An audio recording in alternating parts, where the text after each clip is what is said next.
আল্লাহ তাআলা বলছেন, হে নবী, লোকেরা আপনাকে কিয়ামতের ব্যাপারে জিজ্ঞেস করে, আপনি কিয়ামতের ব্যাপারে কি বলবেন? আপনি তো কিছু জানেন না এ ব্যাপারে জানে কে? বিশ্বনবী যখন মক্কার জমিনে কিয়ামতের ব্যাপারে বারবার মক্কার লোকদেরকে সাবধান করতে শুরু করলো যে এই দিন না, আরো দিন আছে, এই দিনটাই দিন নয়, বিশাল একটা জগৎ পড়ে আছে, সেটা শুরু হবে কিয়ামত দিয়ে, সব লন্ডভন্ড হয়ে যাবে। তখন লোকেরা বিশ্বনবীর জিজ্ঞেস করতে শুরু করলো, মুহাম্মদ সাল্লাল্লাহু, এই যে তুমি কিয়ামতের কথা বলো, এটা কবে হবে? ইয়াসআলুনাকা আনিস সাআতি আইয়ানা মুরসাহা ফীমা আনতা মিন যিকরাহা ইলা রাব্বিকা মুনতাহাহা। সুবহানাল্লাহ পড়েন। ও নবী, লোকেরা আপনারা জিজ্ঞেস করে কিয়ামত কবে হবে, কিন্তু কবে হবে এটা আপনি কেমন করে বলবেন? এটা তো আপনি জানেন না, গোটা বিশ্বের কেউ জানে না, জানে একজন, তিনি কে? They are asking about the day of resurrection. People are asking you about Qiyamah. Who are you to talk anything about it? Only Allah has the final word regarding Qiyamah. ও নবী, লোকেরা আপনারা কিয়ামত কবে হবে খালি ধরে জিজ্ঞেস করে, তো এই ব্যাপারে আপনি কথা বলবেন কি করে?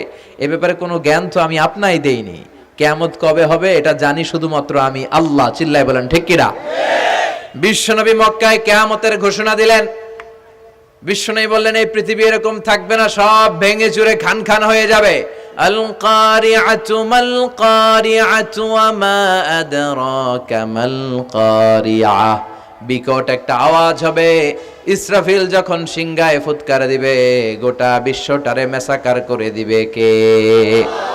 আবার বিশ্বনবী শোনাতে লাগলেন, ইযা জুলজিলাতিল আরদু জিলজালাহা ওয়া আখরাজাতিল আরদু আসকালাহা। বিশ্বনবী বললেন, সেদিন পৃথিবীটা কেঁপে উঠবে, মহা ভূমিকম্প হবে। জমিনের ভেতরে যা আছে, তেলের খনি, গ্যাসের খনি, স্বর্ণের খনি, সবকিছু জমিনটা বমি করে বের করে দিবে। আবার বিষ্ণু বলতে লাগলেন, ইদা রুজ্জাতিল আরদু রাজ্জাও ওয়া বুসাতিল জিবালু বাসসা। সুবহানাল্লাহ পড়েন। জমিনটা কেঁপে উঠবে, পাহাড়গুলো ভেঙে চুরে দুমড়ে মুচড়ে যাবে, গোটা বিশ্বটা কেঁপে উঠবে, সাগরের বুকে দাউ দাউ করে আগুন জ্বলবে। সেই দিনটা হচ্ছে কিয়ামতের দিন। বিশ্বনবীর মুখ থেকে বারবার এই কিয়ামত শুনতে শুনতে কাফেরদের মনের ভিতরে ভয় ঢুকে গেছে। কাফেররা মনে মনে কয়, এই মুহাম্মদের তো কোনোদিন মিথ্যা কথা বলতে শুনি নাই। শুনছে? বিশ্বনবী ওনার পুরো জীবনে একটি মিথ্যা কথা বলেছেন, একটি অসত্য কথাও তিনি বলেছেন। ওদের মনের ভিতরে ভয় ঢুকে গেছে, কিরে মুহাম্মদ যা বলে তাই তো হয়। এই যে মুহাম্মদ বারবার কিয়ামতের কথা বলতেছে, যদি সত্য হয়, যদি, চলো মুহাম্মদের জিজ্ঞেস করি যে এই যে কিয়ামতের কথা তুমি বলো, এটা কবে হবে? সুবহানাল্লাহ পড়বেন না? সবাই এসে জিজ্ঞেস করলো, মুহাম্মদ তুমি তো মিথ্যা বলো না, তুমি সত্যবাদী আর সাদিকাল আমিন, তুমি বলো কিয়ামত হবে, আমাদের জানতে বড় মন চায় কিয়ামত যে হবে, কিয়ামতটা কবে হবে? আল্লাহ তখনই আয়াত নাজিল করে বললেন, নবী ওরা জিজ্ঞেস করে কিয়ামত কবে হবে, কিন্তু আপনি বলবেন কেমনে? বলতে পারে একজন, তিনি কে? ইন্নাস সাআতা লাআতিয়াতুন লা রাইবা ফিহা ওয়ালাকিন্না আকসারান নাসি লা ইউমিনুন। আল্লাহ বললেন কিয়ামতটা হবেই হবে, এতে কোনো সন্দেহ নাই। সন্দেহ আছে নাকি? এটা কিন্তু ঈমানের সাথে সম্পৃক্ত। কিয়ামত যে হবে, আমাদের কারো সন্দেহ আছে? কারো সন্দেহ নাই। কারো কি এমন ক্ষমতা আছে যে কিয়ামতকে আটকায় দিবে? বলেন। পৃথিবীর কোন প্রধানমন্ত্রী, প্রেসিডেন্ট, পুলিশ প্রধান, র্যাবের প্রধান, বিডিআর, সেনাবাহিনী, Donald Trump, Barack Obama, George W Bush, Vladimir Putin, Narendra Modi, পৃথিবীর কেউ এই কিয়ামতকে আটকায় রাখতে পারে? অসম্ভব। কিয়ামত হবেই, কেউ কিয়ামতকে ঠেকায় রাখতে পারবে না। এটা হবে, কিন্তু কবে হবে কেউ জানে না, একজন ছাড়া, তিনি কে? ইন্নাল্লাহা ইনদাহু ইলমুস সাআহ। আল্লাহর কাছে আছে এই কিয়ামতের জ্ঞান, কেউ এই জ্ঞান রাখে না। সাইয়েদনা জিবরাইল বিশ্বনবীকে একবার প্রশ্ন করলেন, ইয়া রাসূলুল্লাহ সাল্লাল্লাহু আলাইহি ওয়াসাল্লাম, মাতা সাআহ, এই যে আপনি কিয়ামতের কথা বলেন, এই কিয়ামতটা কখন হবে? বিষ্ণু বললেন, মাল মাসউলু আনহা বিআলামা মিনাস সাইল। ও জিবরাইল, তুমি যেমনি জানো না, আমিও জানি না। সুবহানাল্লাহ পড়েন। যারা জিজ্ঞেস করা হয়েছে সে জিজ্ঞাসাকারীর চেয়ে ভালো জানে না। মানে তোমার যা দশা আমারও একই দশা, তুমিও জানো না আমিও জানি না, তো জানে কে? আল্লাহ। আবার এক সাহাবী বললেন, ইয়া রাসূলুল্লাহ মাতাস সাআ, কিয়ামত কবে হবে? বিশ্বনবী কোনো উত্তর না দিয়ে আবার সাহাবীরে প্রশ্ন করলেন, বললেন, ওয়া মাযা আ'দাতা লিস-সাআ, কিয়ামত কবে হবে জানার জন্য পাগল হলে কেন? কিয়ামতের জন্য তুমি কি প্রস্তুত করে রেখেছো? সাহাবী বলে, মা আ'দাতু লাহা শাইআন ইয়া রাসূলুল্লাহ, ইয়া রাসূলুল্লাহ, আমি কিয়ামতের জন্য কিছুই প্রস্তুত করতে পারি নাই। ইল্লা আন্নী উহিব্বুল্লাহ ওয়া রাসূলুহু, তবে একটা জিনিস আছে, সেটা কি? সেটা হচ্ছে আমি আল্লাহরে আর আল্লাহর রাসূলরে বড় ভালোবাসি। বিষ্ণু বললেন, ফাইন্নাকা মা আমান আহবাবতা, তুমি তো ভালো জিনিসে জোগাড় করেছো। জেনে রাখো, তুমি যাদেরকে ভালোবাসো কিয়ামতের দিন জান্নাতে ঢুকে কিয়ামতের পরে জান্নাতে তাদের সাথেই তুমি থাকবা। যার সাথে যার ভালোবাসা তার সাথেই তার জান্নাত। চিল্লায় বলেন ঠিক কি না? তাহলে বোঝা গেল এই কিয়ামত হবেই। এই কিয়ামতরে কেউ ঠেকায় রাখতে পারে না। আর কিয়ামত কবে হবে এটা কেউ জানেও না, এমনকি জিবরাইলও জানতেন না। সাইয়েদনা জিবরাইল, এমনকি বিশ্বনবী মুহাম্মদ রাসূলুল্লাহ সাল্লাল্লাহু আলাইহি ওয়াসাল্লামও জানতেন না। জানে শুধু একজন, তিনি কে? আল্লাহ। কিন্তু অনেকে দেখবেন ইদানিং কালে বলে ফেলে যে অমুক সালে কিয়ামত। আছে না নাই? বই ঘরে নাই এগুলা? হ্যাঁ, অনেক জায়গায় কিন্তু এরকম বলে 25 সালে কিয়ামত, 30 সালে, 35, 40। এটা বলার ক্ষমতা আপনারা দিয়েছে কে? এটা তো মিনাল উমুর আল গায়বিয়াত, অদৃশ্যের খবর। অদৃশ্যের খবর তো কেউ জানে না, কে জানে? আল্লাহ। অদৃশ্যের খবরের ব্যাপারে কিছু বলতে চাওয়া মানে অদৃশ্যের ব্যাপারে হস্তক্ষেপ করা, এটা কুফরি। কথা বলেন। এজন্য কিয়ামত কবে হবে এক্সাক্ট টাইম এটা আল্লাহ জানে, বিশ্বনবীও জানতেন না। তবে বিশ্বনবী কিয়ামতের কিছু আলামত আমাদের সাথে শেয়ার করেছেন। হাদিসের পরতে পরতে, হাদিসের প্রামাণ্য কিতাবগুলোতে যখন আপনি পড়বেন, চ্যাপ্টারগুলোতে পড়বেন, বিভিন্ন জায়গায়, বিভিন্ন নসিহাতে, বিভিন্ন আলোচনায় বিশ্বনবী মুহাম্মদ রাসূলুল্লাহ তিনি বর্ণনা করেছেন যে কিয়ামতের আগ দিয়ে গোটা বিশ্বের, গোটা পৃথিবীর সামাজিক অবস্থা, রাষ্ট্রীয় অবস্থা, পারিবারিক অবস্থা এরকম হবে। কি কি আলামত বিশ্বনবী বলে গেলেন আমাদের জানার দরকার আছে না নাই? আমরাও কিন্তু অবাক করা কোনো কাণ্ড দেখলে বলে ফেলি এটা কিয়ামতের আলামত, বলি না? কথা বলেন। আমরা যদি বেহায়াপনা দেখি, বিশেষ করে ধর্মপ্রাণ মুরব্বী যারা আছে, এরা বেহায়াপনা দেখলে সহ্য করতে পারে না। এরা বলে এগুলো কিয়ামতের আলামত। আছে না নাই? কিয়ামতের আলামত। আমি এরকম দেখেছি যে একটা সন্তান মায়ের পেট থেকে ভূমিষ্ঠ হয়েছে, কিন্তু ওই সন্তানের মাথা দুইটা। কয়টা? আছে না নাই? তো এগুলো দেখলে আমরা কি বলি? কিয়ামতের আলামত। কিন্তু বিশ্বনবী কিয়ামতের আলামতের ব্যাপারে কি বললেন, আমাদের কি শোনালেন, জানতে মনে চায়? কথা বলেন, শুনতে মনে চায়? আসেন আজকের এই চমৎকার রজনীতে কিয়ামতের আলামতের ব্যাপারে, আলামাতুল কিয়ামা, আশরাতুস সাআ, আস-সুগরা ওয়াল কুবরা, এগুলো আমরা জানার চেষ্টা করি। আপনি বিশ্বনবীর মুখনিসৃত এই বাণীগুলো যদি শোনেন যে কিয়ামতের আলামতের ব্যাপারে বিশ্বনবী কি বলেছে, শুনলে আপনার গা শিহরিয়ে উঠবে। আপনার মনে হবে বিশ্বনবী যেন এই একবিংশ শতাব্দীর দিকে তাকিয়ে তাকিয়ে বলে গিয়েছিলেন। মনে হবে যেন বিশ্বনবী বাংলাদেশের এই পরিবেশটা দেখে দেখে বলেছেন। প্রায় প্রতিটাই আমাদের সমাজের সাথে, আমাদের দেশের সাথে, আমাদের পরিবেশের সাথে খাপ খেয়ে যায়। কিয়ামতের আলামতগুলো দুই ভাগে বিভক্ত। একটু আওয়াজ করে উত্তর দিতে হবে, কয় ভাগ? একটা ছোট আলামত আর একটা বড় আলামত। চিল্লায় বলেন একটা, আর একটা, আবার বলেন একটা, আর একটা। বড় আলামত মোট 10টা। কয়টা? আল্লাহর মেহেরবানি 10টার একটাও প্রকাশ পায় নাই, একটাও প্রকাশ পায় নাই। কিন্তু কিয়ামতের ছোট আলামতগুলো অনেকগুলো আলামত, 30, 40, 35 এরকম হয়ে যাবে। এই ছোট আলামতগুলোর বেশিরভাগই আমাদের সমাজে প্রকাশিত হতে শুরু করেছে। যেগুলো হয় নাই এগুলো হওয়ার পথে, বেশিরভাগ সমাজে প্রকাশ পেয়ে গিয়েছে। আশরাতুস সাআ, আস-সুগরা ওয়াল কুবরা। আমরা আজকে কিয়ামতের ছোট আলামত, the minor signs of the day of judgement, কিয়ামত আসার আগ দিয়ে কি কি ছোট আলামত আমাদের সমাজে দেখা যাবে, এগুলো নিয়ে আমরা কিছু কথা শুনবো। আওয়াজ করে পড়েন ইনশাআল্লাহ। উদ্দেশ্য হচ্ছে এগুলো জেনে আমরা সচেতন হব। কি হব? আমরা আখিরাতের ব্যাপারে সচেতন হব এবং নিজেদেরকে গড়ব এবং আমলের পরিমাণ এমন ভাবে বাড়াবো যাতে আমাদের আখিরাতটা সুন্দর হয়। ঠিক কিনা? আমাদের অনেকেরই এই ইখলাস জিনিসটার খুব অভাব। এটা নাই, এটার ঘাটতি। আমরা আল্লাহর কাছে কামনা করি, আল্লাহ তুমি আমাদের হৃদয় ইখলাস দিয়ে পরিপূর্ণ করো। আল্লাহুম্মা রযুকনা ইখলাস, আল্লাহ তুমি আমাদেরকে ইখলাসকে রিজিক হিসেবে দাও। এই ইখলাসের নামে কোরআনে একটা সূরাও আছে না নাই? সূরার নাম কি? কুল হুয়াল্লাহু আল্লাহুস লাম ইয়ালিদ ওয়া লাম ইয়াকুল লাহু। এখানে আল্লাহ তাওহীদের কথা বলেছেন, ইখলাসের কথা বলেছেন। এজন্য আমরা যেন ইখলাসের সাথে শুনি, ইখলাসের সাথে আমল করি। আল্লাহ তুমি তৌফিক দাও। আমিন। বিশ্বনবী কিয়ামতের ছোট আলামতের ব্যাপারে যা যা বললেন, সেগুলো যদি আমরা ধারাবাহিকভাবে শুনতে চাই, তাহলে প্রথমেই যে আলামতটার কথা বলতে হবে সেটা হচ্ছে বিআসাতু রাসূলিল্লাহি সাল্লাল্লাহু আলাইহি ওয়াসাল্লাম। বিশ্বনবীর এই পৃথিবীতে, এই ধরাতে আগমনটাই হচ্ছে কিয়ামতের সর্বপ্রথম আলামত। সুবহানাল্লাহ কইতে পারলেন না? বিশ্বনবীর আগমন পৃথিবীতে হয়েছে কি হয় নাই? কথা বলেন। বিশ্বনবী যে আসছেন আবার চলে গেছেন, বিশ্বনবীর আগমনটা হয়ে গিয়েছে পৃথিবীতে কয় বছর চলে গেল?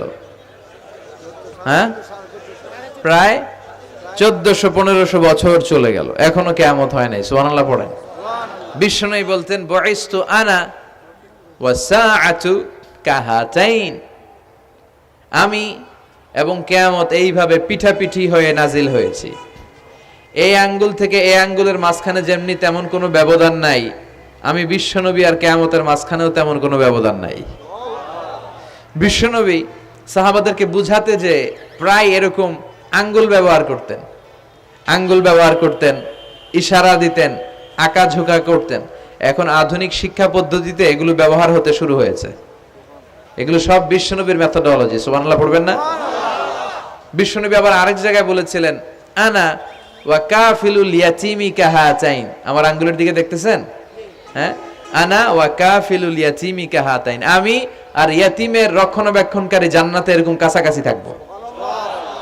এই দুই আঙ্গুল যেমনি কাছাকাছি, আমি আর ইয়াতীমের রক্ষণাবেক্ষণকারী এরকম জান্নাতে থাকবো কাছাকাছি। আমরা এখন রক্ষণাবেক্ষণ করব কি? ইয়াতীমের সম্পদ লুণ্ঠনের ক্ষেত্রে আমরা এক নাম্বার। চিল্লা এখন ঠিক কিনা? ইয়াতীমের মাথায় হাত বুলিয়ে দিলে আল্লাহ খুশি হয়ে যায়। ইয়াতীমদেরকে ভালোবাসলে আল্লাহ তারে ভালোবাসে। ইয়াতীমের জন্য দান সদকা করলে তার মর্যাদা বাড়ায় দেয় কে? আল্লাহ। আমাদের এলাকাগুলোতে ইয়াতীমখানা নাই? আমাদের সমাজে ইয়াতীম আছে না নাই? তার বাবা নাই, তার মা নাই, ইয়াতীম। আপনি তার ঘরে খাবার পৌঁছে দেন, আপনার আব্বার কবরটারে জান্নাতে টুকরা বানায় দিবে কে? ইয়াতীম মিসকিনদেরকে সহায়তা করবেন, দান সদকা ওইখানে করবেন। ওইদিকে টাকা না দিয়ে মাজারে যে টাকা দেয় এরকম লোক আছে না নাই? মাজারে টাকা দেওয়া যাবে অপ্রয়োজনে? মাজারে কেন টাকা দিবেন? ওখানে একজন লোক শুয়ে আছে, পড়ে আছে, উনার টাকা লাগবে? টাকা লাগবে আমগো জীবিত যারা আছে আমাদের। কথা কন। গরিব, দুস্থ, সুবিধা বঞ্চিত মানুষ যারা আছে তাদের টাকা লাগবে। এজন্য মাজারে যে মানত করা যাবে? মানত করতে হবে একজনের নামে, চিৎকার করে বলেন তিনি কে? অনেকে দেখবেন মাজারে যে মোমবাতি দিয়ে আসে, আগরবাতি দিয়ে আসে, হ্যাঁ, কাপড় দিয়ে আসে, ছাগল দিয়ে আসে, মুরগি দিয়ে আসে, গরু দিয়ে আসে। আছে না নাই? আলহামদুলিল্লাহ নারায়ণগঞ্জে এগুলা নাই। হ্যাঁ হ্যাঁ আছে। আহা, আল্লাহ তুমি বুঝার তৌফিক দাও। দেখবেন মাজারে আবার মশারিও দিয়ে রাখে। আছে না নাই? যিনি শুয়ে আছে ওনার কি মশায় কামড়ায়? তো উনি যদি মশার কামড় থেকে নিজের বাঁচাইতে না পারে, উনি আমগরে বাঁচাবে কি? কথা বলেন। আবার দেখবেন অনেক ড্রাইভার অনেক মাজারের পাশ দিয়ে যখন যায় সে গাড়ি স্লো করে ফেলে। ড্রাইভারকে জিজ্ঞেস করেন যে তুমি স্লো করলা কেন? সে বলে এখানে বাবার মাজার, বাবা অনেক গরম। গাড়ি উল্টায়া দিবার পারে। কি করতে পারে? আচ্ছা, গাড়ি উল্টালে কি হয়? দুর্ঘটনা হয়, মানুষ মারা যায়। যারা মানুষ মারে এরা কি বাবা নাকি ডাকাত? তো এ কেমন আল্লাহর ওলি, সে মানুষ মেরে ফেলে। আপনি একটু আকল খাটালে আপনি বুঝতে পারবেন যে এগুলোর সাথে ইসলামের কোনো সম্পর্ক নাই। ইসলাম শিখায় চাইতে হবে একজনের কাছে। ইদা সাআলতা ফাসআলিল্লাহ, ফরিয়াদ করবা তো কার কাছে করব? চাইতে হবে কার কাছে? ছেলে চান কে দিবে? মেয়ে চান কে দিবে? ছেলে মেয়ে দুইটা চান কে দিবে? ব্যবসায় সফল হতে চান কে দিবে? জান্নাতি হতে চান কে দিবে? আল্লাহ ছাড়া কেউ কিছু দিতে পারে? বিশ্বনবী মুহাম্মদুর রাসূলুল্লাহ সাল্লাল্লাহু আলাইহি সাল্লাম কি আমাদের কিছু দিতে পারে? না। এজন্য ওনার কবরে যেও চাওয়া যায় না, ওনারে সালাম দেওয়া যায়। ওখানে যে বিশ্বনবীকে সালাতু সালাম পাঠানো যায়, কিন্তু বিশ্বনবীরে বলা যায় না, ইয়া রাসূলুল্লাহ আমার একটা মেয়ে দেন, আমার একটা ছেলে দেন, ইয়া রাসূলুল্লাহ আমার নির্বাচনে পাশ করাইয়া দেন। এখন নির্বাচন আসছে নতুন না, প্রায় দেখি অ্যানাউন্সমেন্ট চলতেছে কাউন্সিলর নির্বাচন। তো বিশ্বনবীর কবরের সামনে দাঁড়িয়েও চাওয়া যায় না। তো বিশ্বনবীর কবরের সামনে দাঁড়িয়ে কিছু চাইলে সৌদি পুলিশ হাতের মধ্যে লাঠি দিয়ে বাড়ি মারে, দাঁড়াতেই দেয় না। যে এখানে কি চাও তুমি? সামনে কেবলা, কেবলামুখী হও। এই বিশ্বনবী যার কাছে যাইতেন তার কাছে চাও, তিনি ছাড়া কিচ্ছু করার ক্ষমতা গোটা বিশ্বে কারো নাই। আল্লাহর ধনভাণ্ডার কত বিশাল! তিনি আমাদের সবাইকে যদি জান্নাতুল ফেরদাউস দিয়ে দেয়, ওনার জান্নাতের মধ্যে ঠেলাঠেলি হবে তো না? কথা কন। বিশ্বনবী 8টা জান্নাতের যে স্টেজ, এই 8টার সবগুলাই থাকবে না, উনি থাকবে জান্নাতুল ফেরদাউস। কোনটায় থাকবে? তাহলে আমরা থাকবো কই? ইনশাআল্লাহ করবেন না?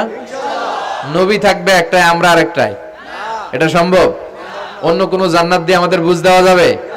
আমরা আল্লাহর কাছে বলবো, আল্লাহ আমগো নবী যেদিকে, আমরা থাকবো বিশ্বনবী থাকবে জান্নাতুল ফেরদাউস, আমরাও থাকবো ফেরদাউসে। ইনশাআল্লাহ পড়েন। এত বিশাল জান্নাত, কোনো ধাক্কা ধাক্কি নাই। জান্নাতের এক একটা দরজা চিনেন তো না? বিশ্বনবী যখন জান্নাতের দরজার বর্ণনা দিচ্ছেন, বিশ্বনবী বলছেন ইন্নাল মিসরাআইন মিন মাসারি'আল জান্নাহ মা বাইনা মাক্কাতা ওয়া হাজার। ও সাহাবারা, জান্নাতের দরজাগুলো কত বড়, শোনো শোনো। বিশ্বনবী বললেন সৌদি আরবের মক্কা শহর থেকে বাহরাইনের হাজার শহর যত লম্বা, জান্নাতের এক একটা দরজা তত লম্বা। তার মানে এক এক ধাক্কায় কয়েকশো কোটি লোক জান্নাতে ঢুকে যাবে। তো ওই জান্নাতে আমরা সবাই যদি ফেরদাউসে থাকি, আল্লাহর কোনো ঘাটতি আছে? ওই আল্লাহরে থইয়া মাজারে যায়, ওই আল্লাহরে না ডেকে বাবারে ডাকে, ওই আল্লাহর কাছে না যেয়ে মাজারে যেয়ে লাল সালু দিয়ে আসে। দেখবেন যে লোকটা মাজারে মশারি দেয়, ওর বাবার ডেঙ্গু রোগ, ওর মারে মশাই কামড়ায়, ওর বাবারে মশাই কামড়ায়। বাপ মার কাছে চায় না। বাপ মা যে কত বড় পীর সাহেব, গোটা বিশ্বের পীর সাহেবরা যদি একটা দোয়া করে আর বাবা মা যদি আরেক পাশে দোয়া করে, বাবা মার দোয়া আগে আগে কবুল হয়ে যাবে। এজন্য চাইতে হবে একজনের কাছে, তিনি কে? বিশ্বনবী যখন বুঝাতেন, মাঝে মাঝে হাতের ইশারায় বুঝাতেন। সুবহানাল্লাহ পড়েন।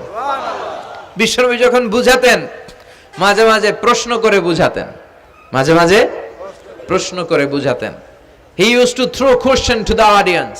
শ্রোতাদেরকে প্রশ্ন ছুড়ে দিতেন। প্রশ্ন ছুড়ে দিলে কি লাভ জানেন? শ্রোতারা ভাবতে শুরু করে উত্তরটা কি, কি এই প্রশ্নের উত্তর।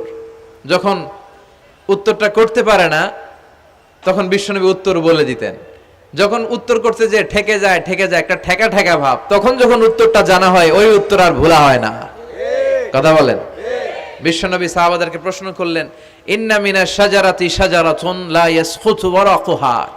ও সাহাবারা, গাছের মধ্যে, বৃক্ষলতার মধ্যে এমন একটা বৃক্ষ আছে, এমন একটা গাছ আছে, যেই গাছের কোনো পাতা ঝরে না। মাসালুহা কামাসালুল মুমিন। ওই গাছের দৃষ্টান্ত মুমিনের দৃষ্টান্তের মতো। বলো তো, হাদ্দিসুনি মা হিয়া, দেখি তোমরা পারো কিনা ওই গাছটা কি? কেউ পারে না। কেউ বলে ওই গাছ, কেউ বলে মরুভূমির ওই ক্যাকটাস গাছ, কেউ বলে ওই গুলমলতা, কেউ বলে ওইটা, কেউ বলতে পারে না। বিষ্ণু বললেন কারোটা হয়নি। ইন্নাহা নাখলা, এটা হলো খেজুর গাছ। সাহাবারা ভাবসারে খেজুর গাছ তো প্রত্যেক ঘরের পিছনে পিছনে, এটা ধরছে নাকি? ধরলে তো কঠিনটাই ধরবে। এজন্য সাহাবাদের প্রত্যেক বাড়ির পাশে খেজুর গাছ। ওইদিকে মন যায় না, মন গেছে দূরে, দেখি তো কোন গাছ, খুঁজে পায় না। সুবহানাল্লাহ পড়েন। এই যে বিশ্বনবীর শিখানোর পদ্ধতি, education system, how to teach the children, আপনি ছাত্রদেরকে কিভাবে পড়াবেন, এটা বিশ্বনবী হাতে কলমে আমাদেরকে শিখিয়ে গিয়েছে। ওই মজলিসে আব্দুল্লাহ ইবনে উমর রাদিয়াল্লাহু আনহু আর ওনার বাবা ওমরে ফারুক দুইজনই উপস্থিত ছিলেন। বাড়িতে যাওয়ার পরে ছোট্ট আব্দুল্লাহ ইবনে উমর সাইয়েদনা ওমর ফারুককে বলেন, আব্বা, বিশ্বনবী যে আজকে প্রশ্নটা করছিল আমি কিন্তু উত্তর জানতাম। সুবহানাল্লাহ কইবেন না?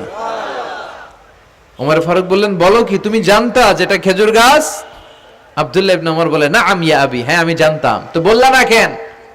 তুমি যদি আজকে উত্তর দিতে পারতা তাহলে আরবরা লাল কপালের উট পেলে অনেক খুশি হয়ে যায়। তিনি বললেন, লাল চাঁদওয়ালা উট পেলে মানুষ যেরকম খুশি হয়, আজকে তো আমি অত খুশি হইতাম, বিশ্বনবীর সামনে আমার বুকটা এত বড় হয়ে যেত যে আমার ছেলে উত্তর করতে পেরেছে।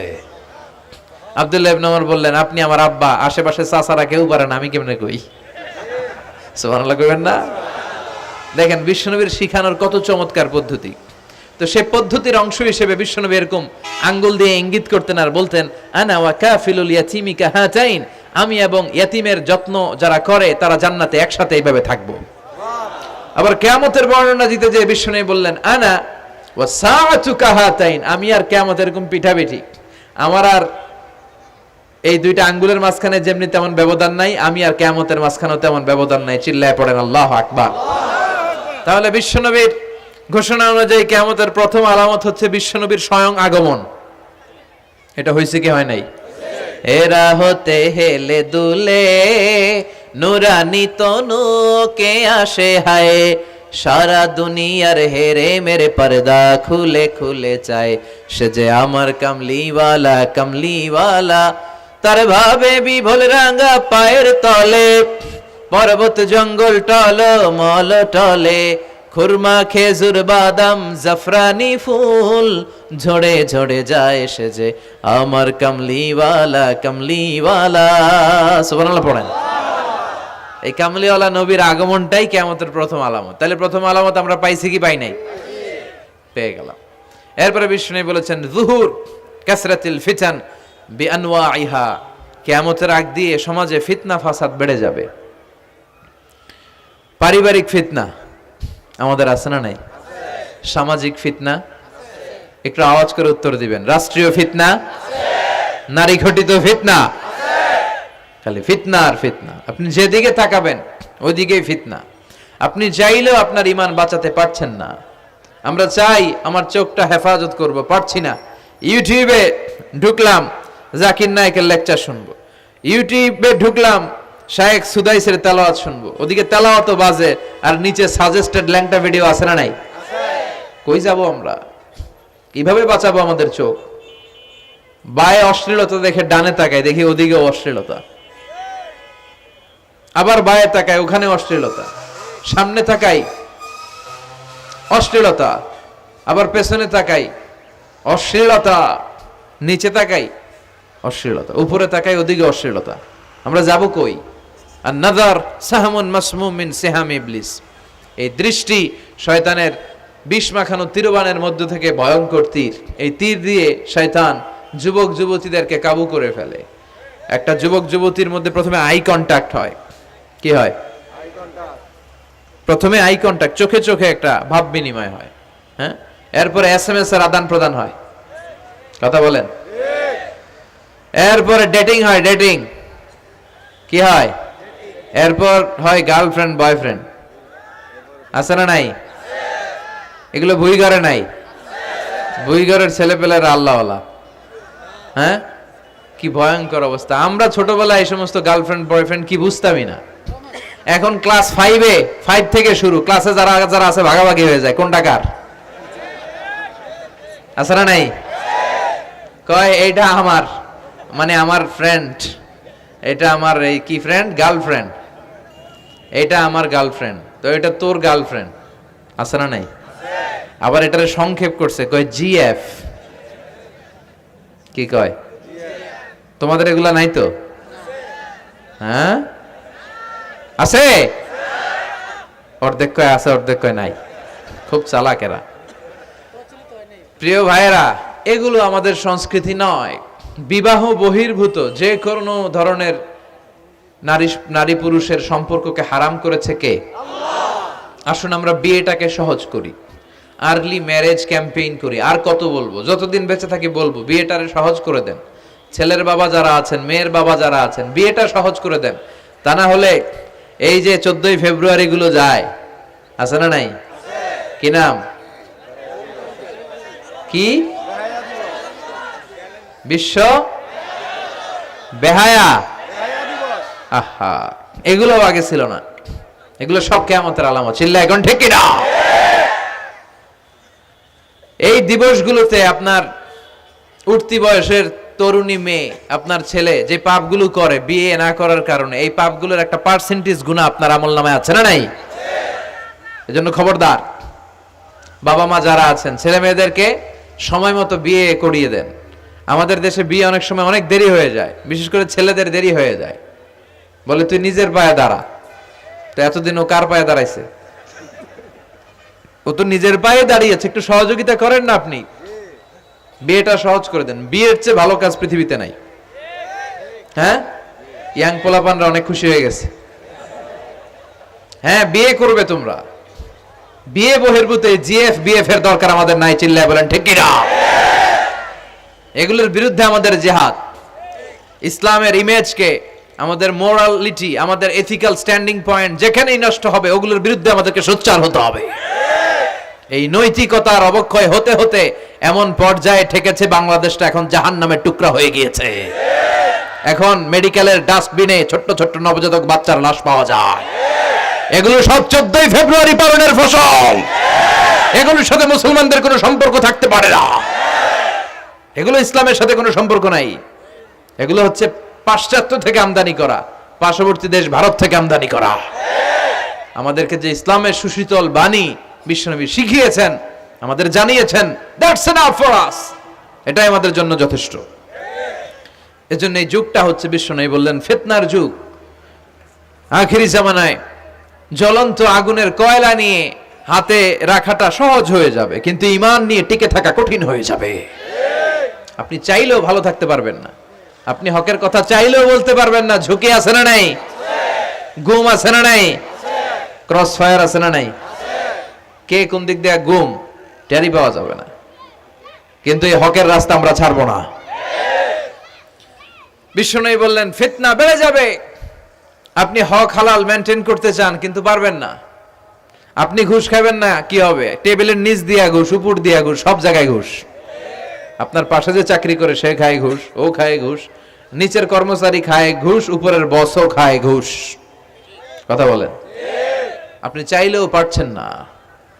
এজন্য বিশ্বনবী সবসময় দোয়া করতেন, আল্লাহ ফিতনা থেকে আমাদেরকে বাঁচাও। বিশ্বনবী পড়তেন, আল্লাহুম্মা ইন্না নাউযু বিকা মিনাল ফিতান মা যাহারা মিনহা মা বাচান। হে আল্লাহ, প্রকাশ্য অপ্রকাশ্য সব ফিতনা থেকে তুমি আমাদেরকে বাঁচাও। চিল্লায় পড়েন আমিন।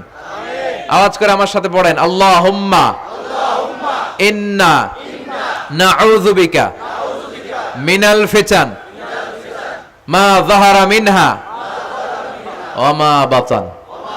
এর মানে হচ্ছে, হে আল্লাহ, প্রকাশ্য অপ্রকাশ্য, দেখা যায় দেখা যায় না, এরকম সব ফিতনা থেকে তুমি আমাদেরকে বাঁচাও। তাহলে এই যে বিশ্বনবী বললেন কিয়ামতের আগে ফিতনা বেড়ে যাবে, এই আলামতটা সমাজে আছে না নাই? আমাদের আশেপাশে ফিতনা আছে না? আচ্ছা, এরপরে বিশ্বনবী বললেন খুরুজ মুদ্দাঈন নবুওয়া, কিয়ামতের আগ দিয়ে ভণ্ড নবী দাবিদার বেড়ে যাবে।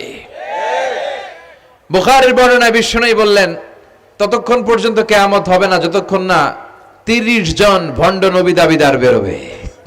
ভণ্ড নবী দাবিদার, একটাও নবী না। কুল্লুহুম কাযযাবুন দাজ্জালুন, সবগুলো মিথ্যাবাদী, কাযযাব আর দাজ্জাল।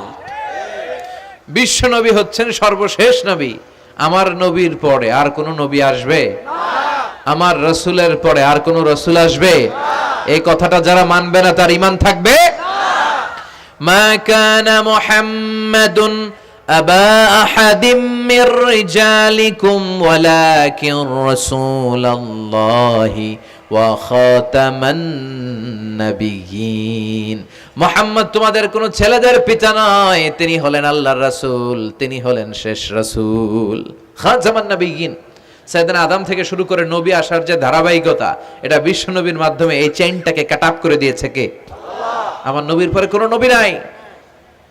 বিশ্বনবী বলতেন, লা নাবিয়্যা বা'দি ওয়ালা রাসূলা, আমার পরে নবীও নাই, রাসূলও নাই, তবে লাউ কানা বা'দি নাবিয়্যুন লাকানা উমর, আমার পরে যদি কেউ নবী হতো আমার সাহাবী ওমর নবী হয়ে যেত।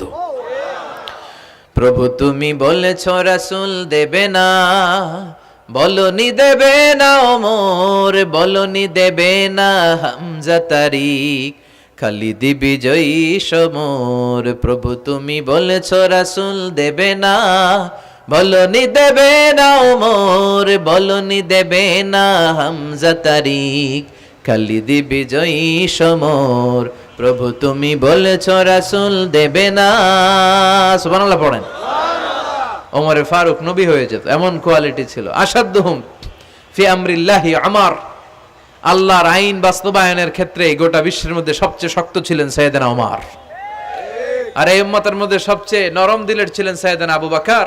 আরহাম উম্মতি বি উম্মতি আবু বকর। তিনি যখন নামাজে দাঁড়াতেন, সালাতে দাঁড়াতেন, উনি যখন তেলাওয়াত শুরু করতেন, ওনার কান্নার আওয়াজে তেলাওয়াতের আওয়াজ বোঝা যেত না। আর আমাদের নামাজে কান্না আসে? হ্যাঁ, নামাজে দাঁড়াইলে সারাদিন যেটা মনে পড়ে না ওটা নামাজে দাঁড়াইলে মনে পড়ে, আছে না নাই? নামাজেও দাঁড়ায়, আবার বিপিএল এ কি হইলো ওই টেনশন আছে না নাই? নামাজও পড়ে, আবার মাশরাফি কি আউট, এখন তো আবার উনি কি এমপি না, মাননীয় এমপি মাশরাফি। এমপি বললে কেমন জানে লাগে, শুধু মাশরাফি বলতে ভালো লাগে, কথা কন। তো উনি কি আউট নাকি ছক্কা, এই টেনশন গুলো আছে না নাই? আহা, এই তো আমাদের নামাজ। এই নামাজগুলো মিজানের পাল্লায় উঠালে কোনো ওজন হবে? কথা বলেন। বিশ্বনবী যখন সালাত পড়তেন, বিশ্বনবীর পা গুলো ফুলে, হাত্তা তাতাওয়াররামু খাদামা, টিউমার যেমনি ফুলে থাকে, বিশ্বনবীর পা গুলো ফুলে যেত। তাহাজ্জুদ পড়তে পড়তে দাঁড়িয়ে থাকতে থাকতে হাত দুইটা প্যারালাইজড হয়ে যেত, আর নাড়াতে পারে না। এরপরে তিনি হাত ছেড়ে দিতেন প্রশান্তির জন্য, এরপরে হাত ছেড়ে দিয়ে কেরাত পড়তেন, আবার যখন ভাল লাগতো আবার ধরতেন। সুবহানাল্লাহ পড়ে। আলী কারামাল্লাহু ওয়াজহার পায়ের ভেতরে এক যুদ্ধে তীর ঢুকে গেল। এই তীর টেনে বের করা যায় না, তীর টান দিলেই উনি চিৎকার মারে, জখম হয়েছে অনেক ভিতরে। বিশ্বনবী বললেন, আরিহনা বিসসালা ইয়া বিলাল, আকিমিস সালা, বেলাল আজান দাও, নামাজ শুরু করি। নামাজ শুরুর আগে আরেক সাহাবীরে বললেন, আলী যখন জামাতের কাতারে দাঁড়াবে, তুমি নামাজে না দাঁড়িয়ে আলীর পায়ের সামনে যে ওই পায়ের তীরটা টান দিয়ে বের করবা। সুবহানাল্লাহ পড়েন। একামত হলো, বিশ্বনবী সালাত শুরু করলেন। বিশ্বনবীর কথা অনুযায়ী ওই সাহাবী যে আলী কারামাল্লাহু ওয়াজহার পা থেকে টান দিয়ে তীরটা বের করে নিয়ে আসলেন, ফিনকি দিয়ে রক্ত বেরোলো, জায়গাটা রক্তে সয়লাভ, কিন্তু সাইয়েদনা আলী কারামাল্লাহু ওয়াজহা টেরই পায় নাই। সালাত শেষ, উনি দেখেন পায়ের মধ্যে তীর নাই, রক্তের সয়লাভ, যেখানে দাঁড়ালেন ওখানে খালি রক্ত। বিশ্বনবীরে বললেন, ও নবী আমার পায়ের তীর কই? বিশ্বনবী বললেন, আলী রে, আমি জানি তুমি যখন যায় নামাজে নামাজের জন্য দাঁড়িয়ে যাও, দিন দুনিয়ার হুঁশ তোমার থাকে না, তোমার হৃদয়টা এখানে থাকে না, দেহটা এখানে থাকে, হৃদয়টা চলে যায় আল্লাহর আরশের উপরে। উনাদেরও নামাজ, আমাদেরও। সাহাবারা যখন মরুভূমিতে নামাজ পড়তেন, মরুভূমির পাখিগুলো এসে সাহাবাদের মাথার উপরে বসে যেত। পাখিগুলো মনে করতো এগুলো মরুভূমির খেজুর গাছটা হবে, কি হবে, কারণ নড়ে চড়ে না তো, আমাদের মতো তো এরকম দাড়ি চুলকা না, এরকম জামা ঠিক করে না, দাঁড়াইছে তো দাঁড়াইছেই। সুবহানাল্লাহ পড়েন। তো ইবাদতে এরকম আন্তরিকতা, একাগ্রতার দরকার আছে না নাই? বিশ্বনবীর পরে কোন নবী হবে না, কিন্তু বিশ্বনবী বললেন কিয়ামতের আগে এরকম অনেক ভণ্ড নবী দাবিদার বের হবে। বিশ্বনবীর সময়কালেই এক ভণ্ড নবী দাবিদার বের হয়েছিল, ওর নাম হচ্ছে মুসাইলামাতুল কাযযাব। এসে বলে, মুহাম্মদ আন-নবুওয়া নিসফুন লাকা ওয়া নিসফুন লি, তুমি একা নবী নও, নবুয়ত অর্ধেক তোমার অর্ধেক আমার, আমারটা আমারে বুঝায় দাও। বিষ্ণু বললেন, তোরে বুঝায় দেবো? আনতা লাস্তা মুসাইলামা ফাকাত, আনতা মুসাইলামাতুল কাযযাব, আজ থেকে তুই শুধু মুসাইলামা না, তুই ভণ্ড মুসাইলামা, তুই মিথ্যাবাদী মুসাইলামা। বিশ্বনবীর পরে এরকম আলজেরিয়াতে অনেক ভণ্ড নবী দাবিদার বের হয়েছে। এই যে ভারতবর্ষের ইন্ডিয়া পাকিস্তান, এখানে পাঞ্জাব একটা এলাকা আছে, নাম শুনছেন? গোলাম মির্জা গোলাম আহমদ কাদিয়ানি, এই বেয়াদবটাও নবুয়ত দাবি করেছে। নাউজুবিল্লাহ পড়তে পারলেন না? সে প্রথমে দাবি করছে আমি শেষ নবী, এরপরে সে দাবি করছে আমি ইমাম মাহাদি, এরপর সে দাবি করছে আমি ঈসা আল মাসিহ। এই ভণ্ডটার অনুসারী বাংলার জমিনে আছে না নাই? এদেরকে রাষ্ট্রীয়ভাবে কাফের হিসেবে আখ্যা দেওয়ার দরকার আছে না নাই? এত আন্দোলন হয়, এত কথা হয়, কিন্তু সরকারের টনক নড়ে না। এদেরকে রাষ্ট্রীয়ভাবে কাফের হিসেবে ঘোষণা দিতে হবে, সার্কুলার জারি করে চিল্লায় বলেন ঠিক কিনা? এরা মুসলমান নয়। কারণ আপনি শুধু লা ইলাহা মানলেই মুসলমান হতে পারবেন না, মুমিন হতে পারবেন না। বিশ্বনবীর উপর সাক্ষী দেওয়ার দরকার আছে না নাই?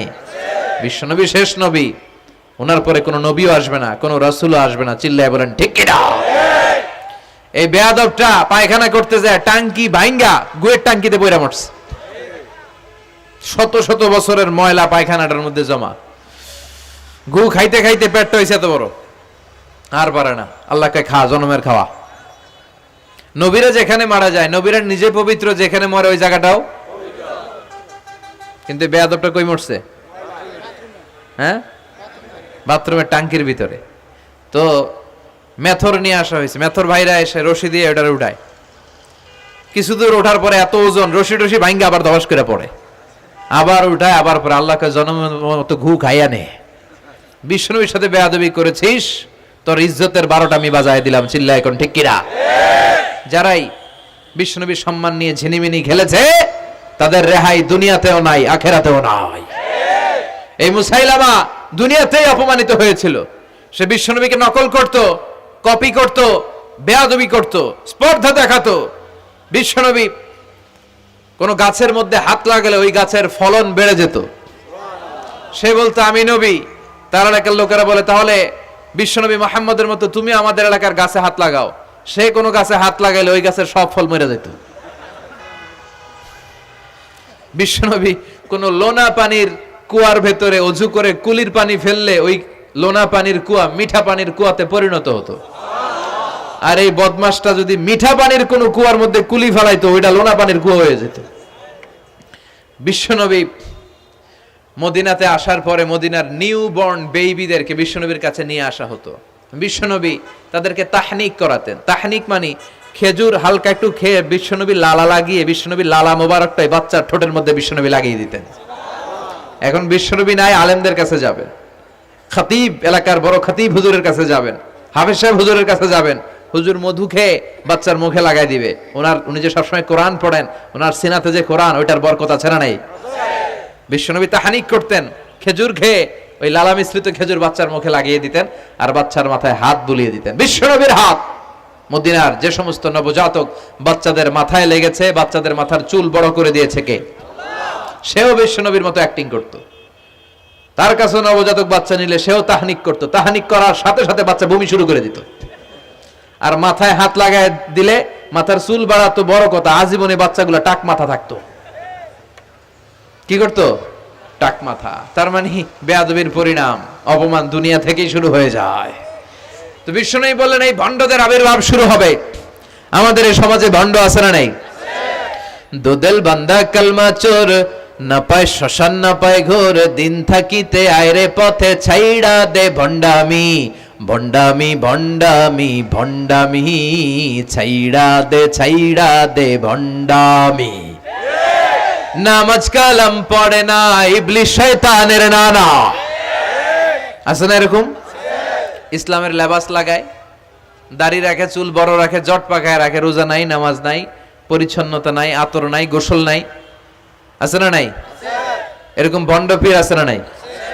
হক্কানি পীর যারা, তাদের বিরুদ্ধে আমার কোনো কথা নাই। কারণ এদেশে অনেক লক্ষ লক্ষ হিন্দুরা এই হাক্কানি পীরদের হাতে হাত রেখে কালিমা পড়ে মুসলমান হয়েছে। তাদেরকে আমরা সাপোর্ট করি। আমাদের বিরুদ্ধাচারণার হুঙ্কার হচ্ছে ভণ্ডদের বিরুদ্ধে। এই দেশে এত ভণ্ড পীর, এই দেশে যত ভণ্ড পীর আছে, অনেক দেশের জনসংখ্যাও এত নাই। কথা বলেন? অনেক ভণ্ড পীর আছে সারা বছর নাকি গোসল করে না, বছরে করে একবার, ওই গোসলের পানি মুরিদরা খায় সব সাবার। আছে না নাই? এগুলোর সাথে আমাদের কোনো সম্পর্ক। বিশ্বনবী বললেন এরকম ভণ্ডদের আবির্ভাব সমাজে হবে কিয়ামতের আগে। এই আলামতটা সমাজে আছে না নাই? দেখেন বিশ্বনবী যাই বললেন অক্ষরে অক্ষরে মিলে যায়। এরপরে বিশ্বনবী ফরমান কাসরাতুল হারাজ, কিয়ামতের আগে হারাজ বেড়ে যাবে। সাহাবারা বললেন ওমাল হারাজ ইয়া রাসূলুল্লাহ, হে নবী হারাজ কি? বিশ্বনবী বললেন হাদা হুয়াল হারাজ, হাদা হুয়াল হারাজ। কি বুঝলেন? মারামারি, কোপাকুপি, যুদ্ধ। আছে না নাই? আমরা কি যুদ্ধ চাই? যুদ্ধ নয় আর যুদ্ধ নয়, নয় আর কোন তাজালা, সেই পৃথিবী আমাদের সকল মানুষের হোক নিরাপদ আবাস, সেই পৃথিবী আমাদের সকল মানুষের হোক নিরাপদ আবাস। We don't want to see any war in the whole world. We don't want to see any war in the whole world. ঠিক কি না?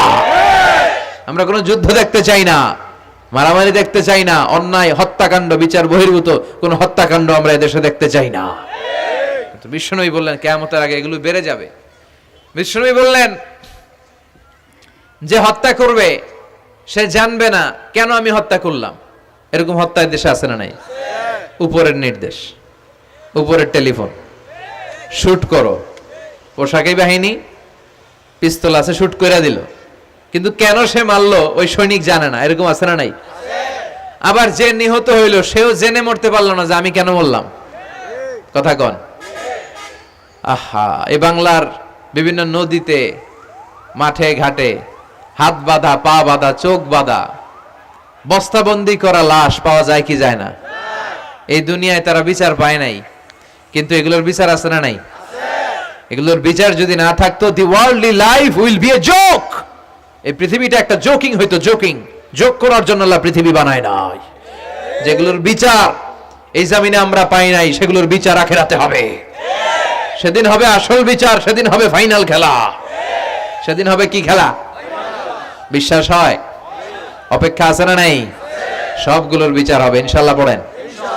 আপনার জমি মেরে খাইছে, দুনিয়ায় বিচার পান নাই, আহকামুল হাকিমিনের বিচার আছে না নাই? আপনাকে অন্যায় ভাবে আঘাত করেছে, দুনিয়ার বুকে বিচার পান নাই, আখিরাতে বিচার আছে না নাই? বিশ্বনবী বললেন এই মারামারিটা বেড়ে যাবে কিয়ামতের আগ দিয়ে। এখন দেখেন খালি মারামারি, কোপাকুপি। 2 টাকার টেম্পু ভাড়া লইয়া একজন একজনের মেরে ফেলাইছে। কয় টাকার? নাউজুবিল্লাহ পড়বেন না? আল্লাহ এই ফিতনা থেকে তুমি আমাদের বাঁচাও।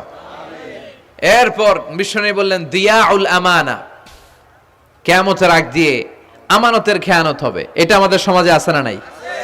বিশ্বনবী বললেন কিয়ামতের আগ দিয়ে আমানতের খেয়ানত হতে থাকবে। ইদা দুইয়াতিল আমানাতু ফান্তাযিরিস সাআ। সাহাবারা প্রশ্ন ছুড়ে দিলেন, ইয়া রাসূলুল্লাহ মাতা সাআ, কখন কিয়ামত হবে? বিশ্বনবী বললেন ইদা দুইয়াতিল আমানা, যখন আমানতের খেয়ানত হবে তখন কিয়ামত হবে। সাহাবীরা আবার প্রশ্ন ছুড়লেন, কাইফা ইদাআতুহা ইয়া রাসূলুল্লাহ, হে নবী আমানতের খেয়ানত কেমন করে হবে? বিশ্বনবী বললেন ইদা উসিদাল আমরু ইলা গায়রি আহলিহি ফান্তাযিরিস সাআ, যে লোকটা যেই চেয়ারে বসার যোগ্য নয় তাকে যখন ওই চেয়ারে বসিয়ে দেওয়া হবে তখনই কিয়ামত হয়ে যাবে। এরকম আমানতের খেয়ানত তো ভুইগরে নাই। ধরেন একজনরে আপনারা প্রধান বক্তা হিসেবে দাওয়াত দিলেন, জানে না কোরআন, জানে না হাদিস, জানে না বক্তৃতা, এটা কিয়ামতের আলামত না? এটা আমানতের খেয়ানত না? এই দেশের শিশু বক্তা আছে না নাই? কথা কন। আহা, এদিকে আর কি মানুষ হয়েছে? শিশু বক্তা হইলে 3 গুণ হবে। বিল্ডিং টিল্ডিং ভাঙ্গা, প্যান্ডেল ম্যান্ডেল ঘুরলা, অবস্থা সারা। এত মানুষ, ও যে কি বলে ও নিজেও জানে না, কি যে জানে না ওইটাই জানে না। সবকিছুর একটা বয়স আছে। তোমাকে পড়াশোনা করতে হবে, তোমাকে ডিগ্রি অর্জন করতে হবে, তোমাকে জানতে হবে, তোমাকে বিশ্লেষণ করার, অ্যানালাইসিস করার ক্ষমতা রাখতে হবে। ছোট বাচ্চা যদি মুরব্বির মতো কথা বলে আমরা এটার বেয়াদব বলি। আপনারা বই করে কি বলেন? বেয়াদব। পাশে খতিব সাহেব হুজুর, এখানে হাফেজ সাহেব হুজুর, এখানে ইমাম সাহেব হুজুর, এখানে কামিল মাদ্রাসার প্রিন্সিপাল, এখানে জগৎ বিখ্যাত মুহাদ্দিস, আর সে বেয়াদবের মতো পায়ের উপর পা তুলে আঙ্গুল নাড়িয়ে নাড়িয়ে কথা বলে। এটা কিয়ামতের আলামত। এগুলো বন্ধ করেন, এগুলোর সাথে ইসলামের সম্পর্ক নাই। যারা কোরআনের কথা জানে, যারা আলেম, তাদেরকে দাওয়াত করেন, জ্ঞান গর্ভ আলোচনা করবে, আপনার জীবনকে উজালা করে দিবে কে? আল্লাহ। কিন্তু লোক জড়ো করার জন্য এগুলো করে। আহা, তাফসীর মাহফিলের ভিতরে এই শো অফ, খালি লোক দেখানো মানসিকতা। কে আসলে বেশি লোক হবে এরা দাওয়াত করো। মাহফিল হইলে এরা লাগবে, ওরে লাগবে, এরা লাগবে। আমগো অবস্থা হালুয়া টাইট। 15,000 দাওয়াত ইনভাইটেশনের মধ্য থেকে 90টা প্রোগ্রাম রেখেছে এই বছর। 15,000। এটা কিয়ামতের আলামত না? সুবহানাল্লাহ কয়। আর এটা কিয়ামতের আলামত। কেন আমারে লাগবে কেন? আপনার এলাকায় মুহাদ্দিস নাই? আপনার এলাকায় মুফাসসির নাই? মিজানুর রহমান আজহারীকে লাগবে কেন? মিজানুর রহমান আজহারী যেখানে সুযোগ হবে 2-4 জায়গায় প্রোগ্রাম করবে। এখন তো ইউটিউবে সব দেখা যায় যে এত চ্যানেল, অনেক মাহফিলে এত শ্রোতাও নাই।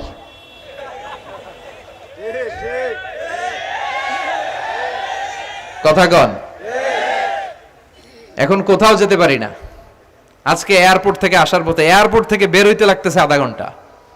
লোকজনের দাবি হচ্ছে হুজুর সেলফি তুলবো, সেলফি তুলবো, তাও বিভিন্ন অঙ্গভঙ্গি করে, এরকম মুখ বাঁকা করে, এরকম হাত বাঁকা করে। আমি বললাম কি স্টাইল? এটা গ্যাংনম স্টাইল, আছে না নাই? তো এগুলো লৌকিকতা যেন না হয়। এটা তো দিনের দাওয়াতের একটা সেক্টর, একটা প্ল্যাটফর্ম। এখানে ভুইগড়ের যিনি সবচেয়ে বড় খতিব সাহেব হুজুর, উনি আসলেই চলবে, বড় আলেম উনি আসলেই চলবে, পাবনা জেলার বড় আলেম পাবনায় কথা বলবে, আর অন্যান্য জেলার যদি সুযোগ হয়। কিন্তু এমন ভাবে এটারে আমরা একটা আক্রমণাত্মক জায়গায় নিয়েছি। একটা ডেটের জন্য মানুষ সিআইপি ভিআইপি দিয়ে ট্রাই করে, এটা ঠিক না। এই টেন্ডেন্সি থেকে আমরা যেন বেরিয়ে আসি। আমরা, আমাদের দরকার এখলাস। কি দরকার? এখলাসের বড় অভাব। আবার মাহফিলে গেলে আমাদেরকে অনেক ক্রাইটেরিয়া দেয়, বলে হুজুর আপনার কিন্তু আজকে কাঁপাইতে হবে। আমি আসছি কোরআন থেকে কথা বলতে, এখানে কাঁপাকাঁপি হলে তো ভূমিকম্প হয়ে যাবে। কথা বলেন। আবার বলে হুজুর আপনার কিন্তু আজকে জমাই দিয়া যাইতে হবে। কি করতে হবে? জমাইতে হবে। তো এগুলোর সাথে ইখলাসের কোনো সম্পর্ক আছে? আবার বলে হুজুর কেউ যেন না ওঠে, আপনার কিন্তু ধরে রাখতে হবে, মানে আমনে করে সবাইরে ধরে রাখতে হবে, পাও ধরে থাকেন। এগুলোর সাথে হেদায়েতের কোনো সম্পর্ক। এজন্যই তো সমাজে হেদায়েত নাই। মাহফিলের পরে মাহফিল হয়, ফজরের নামাজটা ঠিকমতো হয় না। হেদায়েত শূন্য, হেদায়েত নাই, ইখলাস নাই। কি উদ্দেশ্যে শুনতেছি এটা যেন খেয়াল করে আমল করতে পারে, এই টেন্ডেন্সিটা নাই। আসুন আমরা একটু থামি। স্টপ, থামেন, অনেক হয়েছে। আন্না ইসলাম কি বলে, কি শিখাতে চায়, কি বুঝাতে চায়, ওইটা বুঝার চেষ্টা করেন, ওইভাবে মানার চেষ্টা করেন। কে কি বললো দেখার দরকার নাই, এত লোক জড়ো হওয়ার দরকার নাই। আজকে যদি চ্যানেল একটাও না থাকতো, 10 জন বসে যদি আমার কথা শুনতো, কোনো সমস্যা আছে? কথা বলেন। এজন্য হেদায়েতটা সবচেয়ে বেশি জরুরি, ইখলাসটা জরুরি, আল্লাহর প্রতি ভয়, আস্থা, ভালোবাসা, এটা বেশি জরুরি। আল্লাহ তুমি ইখলাস দিয়ে আমাদের হৃদয়টাকে পূর্ণ করো। তাহলে এই যে যেই লোক যে চেয়ারে বসার যোগ্য না, ওই লোক যদি ওই চেয়ারে বসে, কিয়ামতের আলামত আছে না নাই? চেয়ারম্যান হওয়ার যোগ্যতা যদি না থাকে, যদি চেয়ারম্যান হয়ে যায়, হ্যাঁ, সাইয়্যিদুল কওমি খাদিমুহুম, নেতা হবে তারা যারা মানুষকে খেদমত করবেন। খেদমত করার জন্য 1.5 কোটি টাকা খরচ করে চেয়ারম্যান ইলেকশন করে, 5 কোটি টাকা। এগুলো কেন? এই ট্রেডিশন দেশে আসলো কেন? উনি টাকা খরচ করবে কেন? ওনার চা খাওয়ানো আর সিগারেট খাওয়ানো লাগবে কেন? উনি তো আমাদের খাদেম হওয়ার জন্য আসছে। উনি জনপ্রতিনিধি হয়ে দাঁড়াবে, যাকে আপনারা পছন্দ করবেন ভোট দিবেন না। হাজার হাজার কোটি টাকা, শোডাউন, শো অফ আছে না নাই? কিয়ামতের আলামত। মসজিদের সভাপতির সাথে মসজিদের কোনো সম্পর্ক নাই, আছে না নাই? সব সভাপতিকে আমি এক পাল্লায় মেপে দিচ্ছি না, বেশিরভাগের এই অবস্থা। ভালো 2-1 আছে, আমি জেনারেলাইজ করছি না। সভাপতি তো হবেন তিনি যার সাথে মসজিদের দরদ বেশি, মায়া বেশি, মসজিদে যায় বেশি, ঠিক কিনা? এখন বছরে ওনারা একবার খুঁজে পাওয়া যায় না, উনি সভাপতি, উনি সেক্রেটারি, উনি ক্যাশিয়ার, আছে না নাই? তার মানে উনি এখানে বসার যোগ্য ছিল না, ওনারে বসানো হয়েছে। যেই লোক যেই চেয়ারে বসার যোগ্য নয়, তারা যখন ওই চেয়ারে বসিয়ে দেওয়া হবে, বিশ্বনবী বললেন তখনই কিয়ামত হয়ে যাবে। কিয়ামতের আলামত আমানতের খেয়ানত, এটা অনেক বড় বিষয়। আমার সম্পদ আছে, এই সম্পদটা আল্লাহর দেয়া, আমার কাছে আমানত। আমার শক্তি আছে, এই শক্তি আমানত। যুবক যারা আছো, তোমাদের যৌবনটা আল্লাহর দেয়া, তোমাদের কাছে সবচেয়ে বড় নেয়ামত এবং আমানত। তোমরা এখন চাইলে অনেক কিছু করতে পারো। তোমাদের একটা সদিচ্ছা তোমাদের এলাকাটারে জান্নাতি বানিয়ে দিতে পারে। তোমরা চাইলে সাগরের স্রোতকে পাল্টে দিতে পারো, বাতাসের গতিকে উল্টে দিতে পারো, তোমরা ইতিহাস রচনা করতে পারো। বিশ্বনবী যখন তোমাদের মতো যুবক ছিল, তিনি হালাফুল ফুদুল যুব সংঘ করেছেন। গানের কনসার্ট করে নাই, যাত্রাপালা করে নাই, নাচানাচি করে নাই। উনি হাতে হাত রেখে বলেছেন মক্কার বুকে কোনো টেন্ডারবাজি থাকবে না, মক্কার জমিনে কোনো চাঁদাবাজি থাকবে না, ধর্ষণ থাকবে না, মক্কার জমিনে কোনো দুর্নীতি চলবে না। যুবকদেরকে নিয়ে উনি এই কাজগুলো করেছেন। এখন একটার পর একটা আমানত আমরা খেয়ানত করে চলি। আমার সম্পদ আমার আমানত, আমার ছেলে মেয়ে আমার আমানত। আমার ছেলে কার সাথে মিশে, ও ডিশের কোন চ্যানেল দেখে, ওই ইউটিউবে কোন সাইট ব্রাউজ করে এটার ব্যাপারে কিয়ামতের দিন আমার জিজ্ঞেস করবে কে? আল্লাহ। কারণ এটা আমানত। যিনি চেয়ারম্যান, পুরো ইউনিয়ন পরিষদ তার কাঁধে আমানত। যিনি এমপি, ওনার এলাকায় কি ঘটে না ঘটে এটা খোঁজ খবর নেওয়া তার আমানত। মেম্বার অফ দ্য পার্লামেন্ট যিনি আছেন এই এলাকার, তার এলাকায় যদি ইয়াবার আড্ডা বসে, গাঞ্জার আসর বসে, এটার দায়ভার তিনি এড়াতে পারেন না। তার এলাকায় ধর্ষণ হলে এটার দায়ভার তিনি এড়াতে পারেন না। এটা তো আমানত। যিনি মন্ত্রী, পুরো মন্ত্রণালয় এটা তার কাঁধে আমানত। যিনি মাননীয় প্রধানমন্ত্রী, আমার 56,000 বর্গ মাইলের প্রতিটা ইঞ্চি মাটি তার হাতে আমানত। এটা অনেক বড় বিষয়। আর মুমিনের বৈশিষ্ট্য হচ্ছে ওয়াল্লাযীনা হুম লিআমানাতিহিম ওয়া আহদিহিম রাউন। যারা বিশ্বাসী তারা কথা দিয়ে কথা রাখে আর আমানতের খেয়ানত করে না। এজন্য আমানত পূর্ণ করতে রাজি আছেন? যেখানেই আমানত নষ্ট হবে সেখানেই কিয়ামতের ভয় আছে না নাই? দেখেন বিশ্বনবী কত চমৎকার করে দার্শনিকের মতো বলে গেলেন, যাই বলে গেলেন তার পুরোটাই সমাজের সাথে মিলে যায়। আমরা যেন আমানতের খেয়ানতকারী না হই, আমরা যেন আমানতকে সংরক্ষণ করতে পারি। আল্লাহ তুমি তৌফিক দাও। এরপর বিশ্বনবী বললেন আত-তাচাউল ফিল বুনিয়ান, কিয়ামতের আগে বড় বড় টাওয়ার বানানোর প্রতিযোগিতা শুরু হয়ে যাবে। আছে না নাই? আজকে নারায়ণগঞ্জে ঢুকে, এটা যে নারায়ণগঞ্জ এটা আমি চিনতেই পারতেছি না। এত সুন্দর হাইওয়ে, এত বিল্ডিং, বিশাল বিশাল টাওয়ার, আগে ছিল এগুলো? কথা বলেন। আরব বিশ্বে দেখবেন বুর্জ আল খলিফা, জমজম টাওয়ার, এই টাওয়ার ওই টাওয়ার, একটার পর একটা টাওয়ার। বিশ্বনবী বললেন কাবার পাশে যে পাহাড়গুলো আছে, শুনতেছেন? মনোযোগ আছে? কষ্ট হচ্ছে না তো? কাবার পাশে যে পাহাড়গুলো আছে, কাবার পাশের টাওয়ারের উচ্চতা যদি পাহাড়ের চেয়ে উঁচু হয়ে যায়, ফাআলাম ফাইন্নাল আমরা কদ আযাল্লাক, জেনে রাখো কিয়ামত বেশি দূরে নাই, কিয়ামতের ছায়া তোমার উপরে ছায়া দিচ্ছে। এখন মক্কা শহরের পাহাড়ের চেয়ে হাইট বেশি এরকম বিল্ডিং আছে না নাই? কাবা ঘরের পাশেই তো একটা আছে, জমজম টাওয়ার, 120 তলা উঁচু। দি মাক্কারাল ক্লক টাওয়ার 120 তলা, বিশাল বড় ঘড়ি লাগানো। এগুলো সব কিয়ামতের আলামত। ওর 5 তলা, আমার লাগবে 10 তলা। ওর 2টা গাড়ি আছে, আমার লাগবে 4টা গাড়ি। ও তাহাজ্জুদ পড়ে, আমারও যে পড়তে হবে ওই টেনশন নাই। ওর মেয়ে হেজাব পরে, আমার মেয়েটারও হেজাব পড়াবো ওই চিন্তা নাই। ওর ছেলে নামাজে যায়, আমার গাঞ্জা খট্টারও নামাজে বাড়াবে এই টেনশন করে না। খালি সম্পদ কেমনে বাড়াবে, দুনিয়াবি চিন্তা। এই পৃথিবীটা একটা ধোঁকা। ভুইগরের ভাইরা, এই পৃথিবীটা একটা ধোঁকা। একটু থামেন, sit down and think about death. মৃত্যু সম্পর্কে ভাবেন। The most certain thing in our life is death. আমাদের জীবনের সবচেয়ে সুনির্দিষ্ট নিশ্চিত বিষয়টা হচ্ছে মরণ। মরা লাগবেই, চলে যেতে হবেই, ঠিক কিনা? কিন্তু এই দুনিয়ার মায়াজালে আটকে পড়ে আমরা আখিরাতকে, মৃত্যুকে বেমালুম ভুলতে বসেছি। বিশ্বনবী বললেন কিয়ামতের আগে মানুষের এই টেন্ডেন্সি হবে, মানুষ বড় বড় ইয়াতাতাওয়ালুনা ফিল বুনিয়ান, people will start to compete constructing high rises building in the cities. সমাজে বড় বড় টাওয়ার বানানো শুরু করে দেবে। এটা আছে না নাই? এরপর বিশ্বনবী বললেন যুহুরুন নিসা আল কাসিয়াত আল আরিয়াত আল মাইলাত আল মুমিলাত, কিয়ামতের আগে পোশাক পরিহিতা নেকেড উলঙ্গ নারীদের সংখ্যা বেড়ে যাবে। বুইগরে মাশাআল্লাহ সব পর্দা মেইনটেইন করে, আশা করি। হ্যাঁ, স্থানীয়রা পর্দা করে, আলহামদুলিল্লাহ। আল্লাহ তুমি কবুল করো। কিন্তু গোটা বাংলাদেশের দৃশ্য কি ভুইগরের মতো? না, ভয়ঙ্কর। বিশ্বনবী বললেন কাসিয়াত আল আরিয়াত আল মাইলাত আল মুমিলাত, পোশাক পরিহিতা উলঙ্গিনী, মানে বোরকাও পড়বে, বোরকাওয়ালি। তিনি বোরকা পড়েন কিন্তু টাইট ফিটিং বোরকা, আছে না নাই? তো এতে আপনি, আমার মায়েরা, আমার বোনেরা, আমি আপনাদেরকে সবসময় সম্মান দিয়ে কথা বলার চেষ্টা করি, একটু বোঝেন। এই যে আপনি টাইট ফিটিং এর বোরকাটা পরলেন, এতে লাভটা হলো কি? আপনার দেহের উঁচু নিচু ভাঁজ টের পাওয়া যায়, আপনার সৌন্দর্য প্রকাশ পেয়ে যায়। হেজাব আল্লাহ এমনি এমনি দেয় নাই, যার সম্মান বেশি ওটার প্যাকেট বেশি। কথা কন। ডায়মন্ডের আংটি ওই রাস্তার মধ্যে বিক্রি করে না? স্বর্ণের আংটি না, ওইটা স্পেশাল মার্কেটে বিক্রি করে। কোন মার্কেটের সামনে পুলিশ রাইফেল নিয়ে দাঁড়ায় থাকে না, কিন্তু স্বর্ণ মার্কেটের সামনে রাইফেল আছে না নাই? ভিতরে স্পেশাল সিকিউরিটি আছে না নাই? গ্লাস ফিটিং করা, ওইখানে সিকিউরিটি আলাদা, স্পেশাল লকার আছে না নাই? কারণ এটার দাম বেশি, তাই এটার পর্দা বেশি, প্যাকেট বেশি। সুবহানাল্লাহ পড়েন। নারীদেরকে তো ইসলাম মর্যাদা দিয়েছে।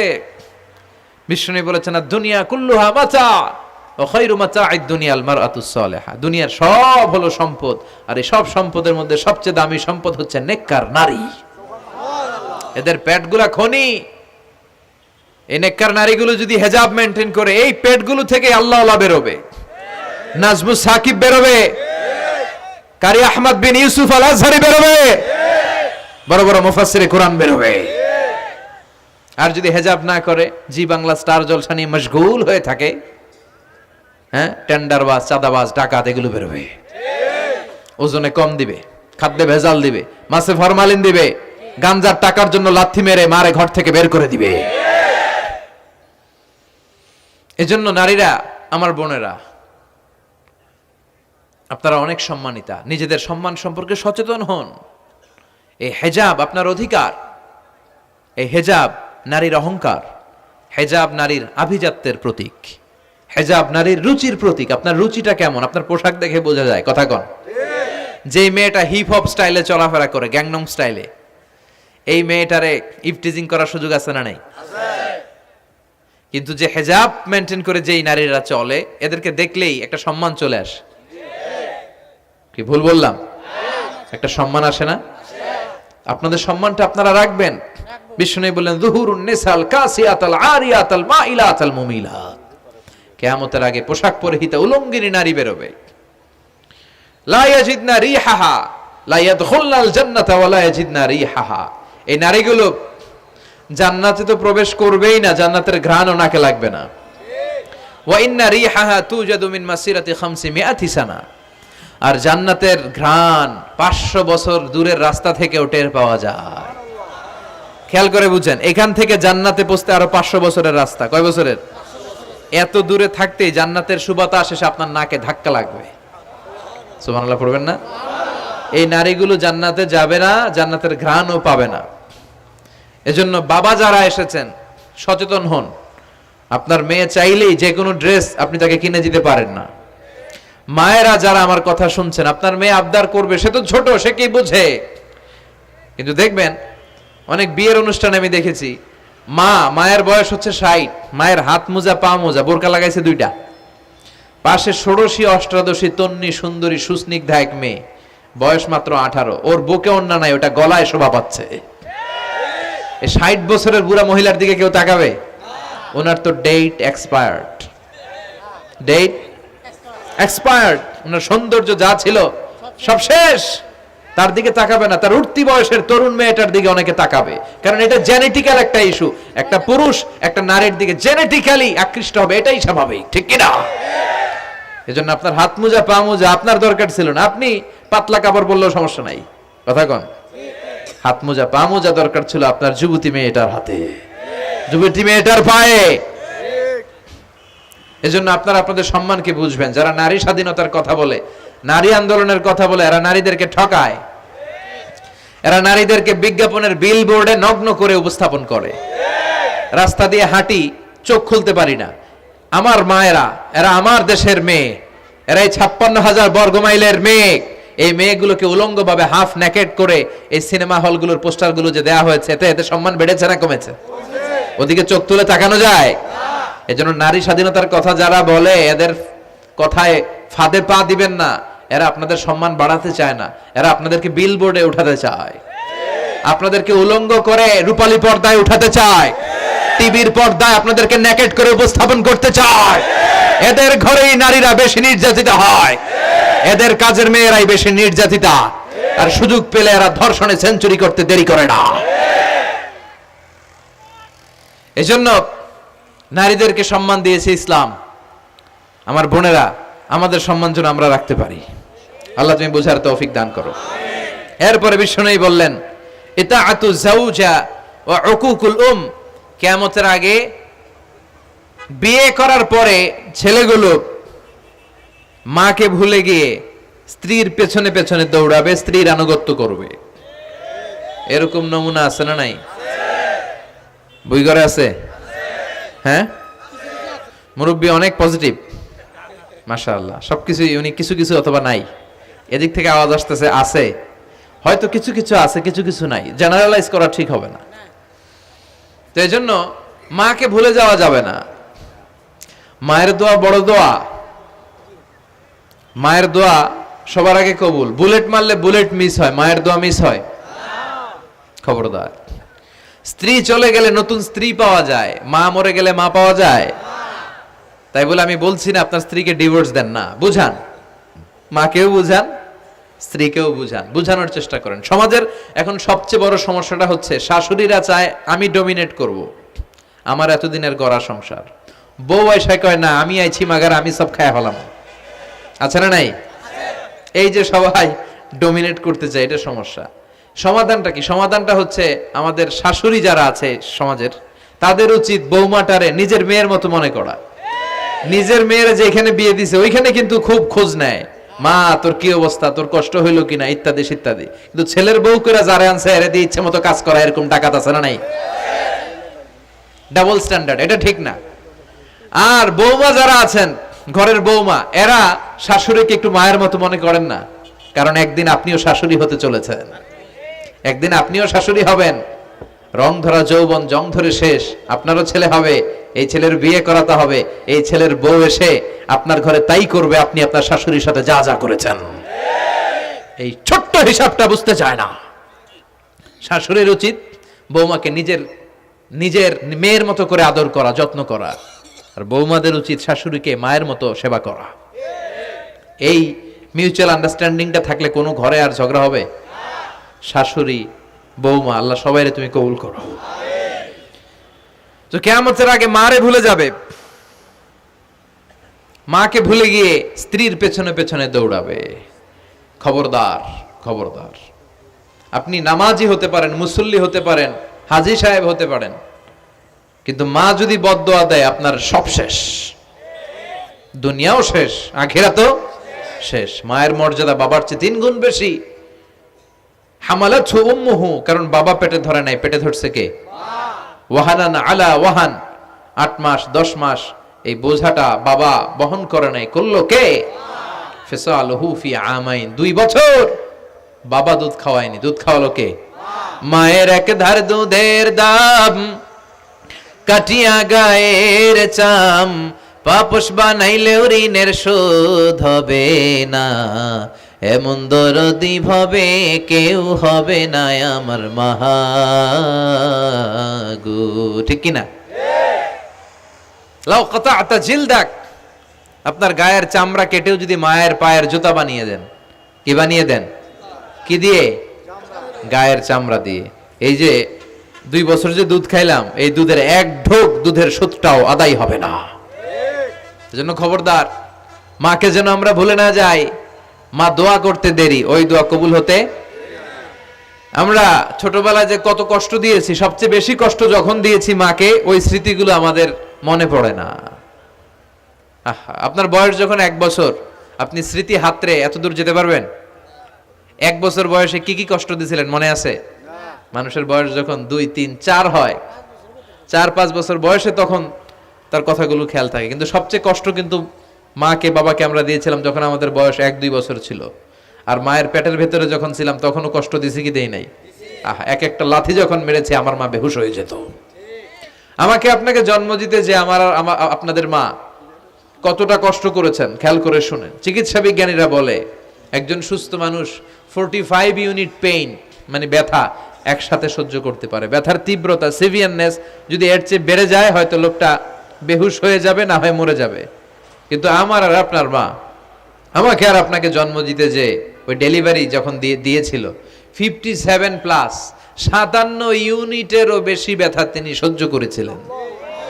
যেটা কোনো অ্যাক্সিডেন্টে আমাদের দেহে প্রত্যেকের 206টা হাড্ডি, কোনো সড়ক দুর্ঘটনায় আপনার দেহের 20টা হাড্ডি একসাথে টাস টাস করে ভেঙে গেলে যত ব্যথা, তার চেয়েও বেশি ব্যথা। জন্য খবরদার, খবরদার, মাকে যেন আমরা ভুলে না যাই। মায়ের দোয়া যেন নেই। কখনো যদি মায়ের সাথে বেয়াদবি করে থাকি, আমরা যেন মাফ চেয়ে নেই। রাজি আছি তো যুবকেরা? রাজি আছি সবাই? আমরা সবাই মায়ের দোয়া নিব। মায়ের দোয়া ছাড়া কেউ জীবনে সফল হতে পারে? মা যার চলে গেছে তারা জানে মা না থাকার কি জ্বালা। হ্যাঁ, মায়ের কথা মনে পড়ে না? যখন রাত্রি নিঝুম এই চোখে ঘুম, একলা শূন্য ঘরে তোমায় মনে পড়ে মাগো, তোমায় মনে পড়ে। জানি তোমার দোয়া পেলে উঠব সকল বাধা ঠেলে, তোমার দোয়া সকল কাজে ঝরছে মাথায় পড়ে। তোমায় মনে পড়ে মাগো, তোমায় মনে পড়ে। যখন রাত্রি নিঝুম এই চোখে ঘুম, একলা শূন্য ঘরে তোমায় মনে পড়ে মাগো, তোমায় মনে পড়ে। ঠিক কি না? আমরা যারা মা হারা বাবা হারা আল্লাহর কাছে আমরা কামনা করি, আল্লাহ আমাদের বাবা মাকে তাদের কবরগুলোরে তুমি জান্নাতের টুকরা বানিয়ে দাও। তো বিশ্বনবী যেটা বললেন এটাও আমাদের সমাজে পাওয়া যাচ্ছে, ঠিক কি না? এরপর বিশ্বনবী বললেন যুখরুফাতুল মাসাজিদ ওয়াত তাবাহি বিহা, কিয়ামতের আগে মসজিদ নিয়ে অহংকার শুরু হয়ে যাবে। মসজিদ নিয়ে দলাদলি, ভুই ঘরে মাশাআল্লাহ এগুলো নাই। ওই মসজিদ টাইলসের মসজিদ, আমরা এসি লাগামো, ওইটাতে 3 তালা করছে আমরা 5 তালা করবো, ডিজাইন করব এগুলা, কিন্তু আমরাও যে নামাজ পড়বো এই চিন্তা নাই। কথা কন? মসজিদের সৌন্দর্য হচ্ছে মুসল্লি দিয়ে, কি দিয়ে? কিন্তু আমাদের মসজিদগুলো মুসল্লি শূন্য। ফজরের সালাতে বেহাল দশা, কথা বলেন। জোহরের সালাতে বেহাল দশা, আসরের বেহাল দশা, মাগরিবে একটু বাড়ায় আসা আবার বেহাল দশা, কথা বলেন। এজন্য মসজিদে গিয়ে সালাত পড়তে হবে। মসজিদ নিয়ে বাড়াবাড়ি করা যাবে না, দলাদলি করা যাবে না। মসজিদকে আমরা এত ডিজাইন করি, এটাও নিষেধ।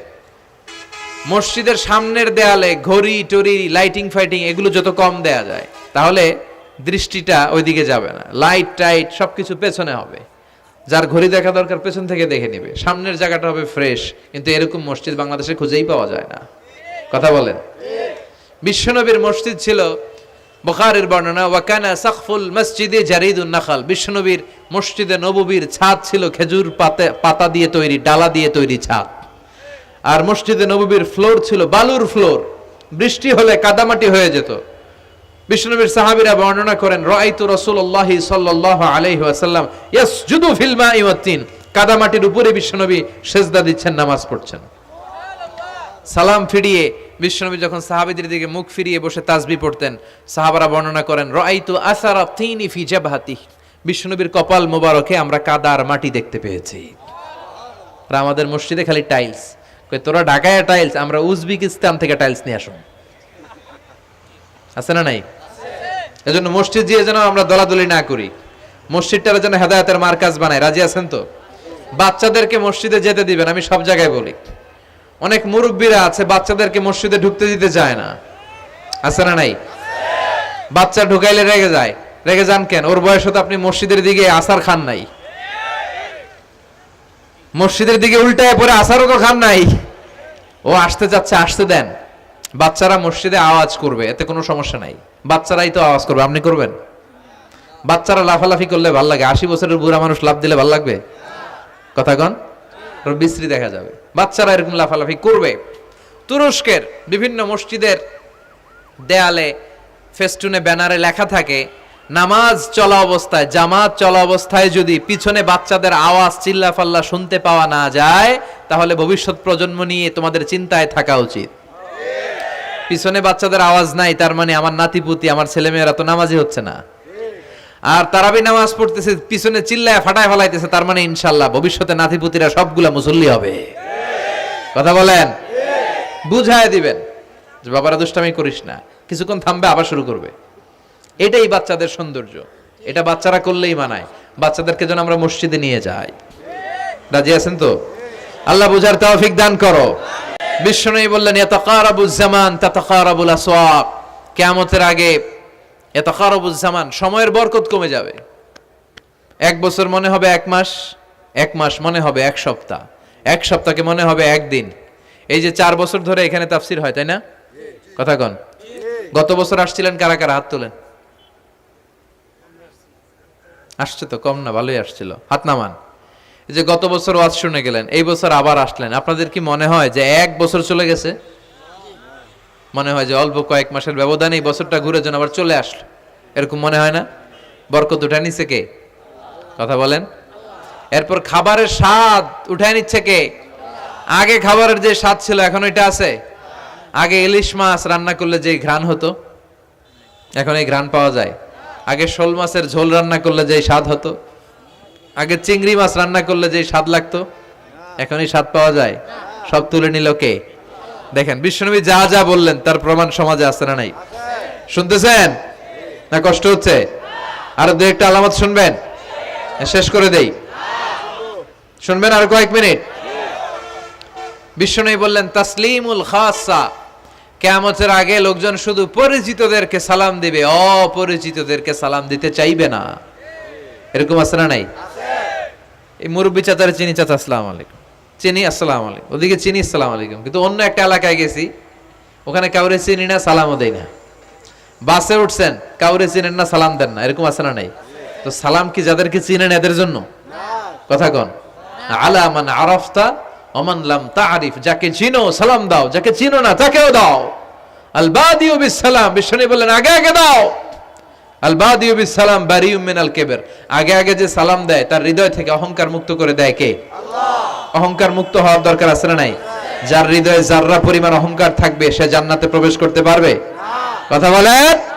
এজন্য আমরা আগে আগে সালাম দেব। ভুইঘরের ভাইয়েরা ছোটরা বড়দেরকে দিব, বড়রা ছোটদেরকে দিব, হাজবেন্ড ওয়াইফকে দিব, ওয়াইফ হাজবেন্ডকে দিব।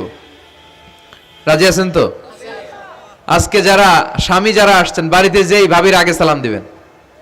রাজি আছেন? কথা কয় না, আওয়াজ ছোট হয়ে গেছে। পারা যাবে? আপনি আগে সালাম দিবেন, এটা দেখে আপনার স্ত্রী লজ্জা পেয়ে আপনার আগে দিবে, এগুলো দেখে বাচ্চারা সালাম শিখে ফেলবে। সুবহানাল্লাহ কইবেন না? আমরা কি চাই না আমাদের ফ্যামিলিগুলো এরকম সুন্দর হোক? আমরা কি চাই না আমাদের ফ্যামিলিগুলো জান্নাতি হোক? এরপরে বিশ্বনবী বললেন খুতাবুকুম তাবিলা সালাওয়াতুকুম কাসীরা, কিয়ামতের আগে খুতবাগুলো লম্বা হবে আর সালাতগুলো খাটো হয়ে যাবে। এই যে বক্তব্য লম্বা, নামাজ হয়ে যায় খাটো, আছে না নাই? হুজুর ওয়াজ করেন, ওয়াজ টেস্ট লাগে, নামাজ টেস্ট লাগে না, আছে না নাই? এশার নামাজে পড়ে না, ফজর নামাজে পড়ে না, রাত 2টা পর্যন্ত ওয়াজ শুনে, আছে না নাই? এরকম করা যাবে না। নামাজ কামাই করা যাবে না। সবার আগে হবে নামাজের হিসাব। নামাজের হিসাব ঠিক তো আপনার পুরো আমল নামা ঠিক। নামাজে ভেজাল তো সব জায়গায় ভেজাল। প্রথম হিসেব নেওয়া হবে এই সালাতের, খবরদার। এরপরে বিশ্বনবী বললেন লা ইউকসামুল মিরাস আলা ওয়াজহিন সাহিহ। বিশ্বনবীর হাদিস থেকে এরকম বর্ণনা পাওয়া যায়, এর মাফহুম হচ্ছে লা ইউকসামুল মিরাস আলা ওয়াজহিন সাহিহ, সহি পদ্ধতিতে মিরাজ বণ্টিত হবে না। লিযযাকারি মিসলু হাযযিল উনসায়াইন, সব বাবাদেরকে আল্লাহ বললেন উত্তরাধিকারের বন্টন নীতি তুমি মেনে ছেলে মেয়েদের মধ্যে বন্টন করে দিবা। ছেলের দিবা যদ্দূর, মেয়ের দিবা অর্ধেক। কার আইন? কথা বলেন, আইনটা কার? ছেলেরে যদি 2 লাখ দেন, মেয়েরে চিল্লায় বলেন, ছেলে 2 লাখ পেলে মেয়ে কয় লাখ? ছেলে 4টা বাড়ি পেলে মেয়ে কয়টা বাড়ি? অনেক বাবা আছে মেয়েরা কয় মা তোর বাইরে সব দিয়ে দিলাম, তোর লেগে দোয়া করে দিলাম। হাত তুলছে এমনি। মেয়ের লেগে কি করে দেয়? আর ভাইয়েরে সব দিয়ে দেয়। এগুলো ডাকাত। এগুলো কি ভুই ঘরে মাশাআল্লাহ এরকম ডাকাত টাকাত নাই। দোয়া তো আপনি সবাইরই করবেন। ছেলে যেটা প্রাপ্য দিয়ে দেন, মেয়ে যেটা প্রাপ্য দিয়ে দেন, তারপরে হাত তুলে দোয়াও করে দেন। কথা বলেন।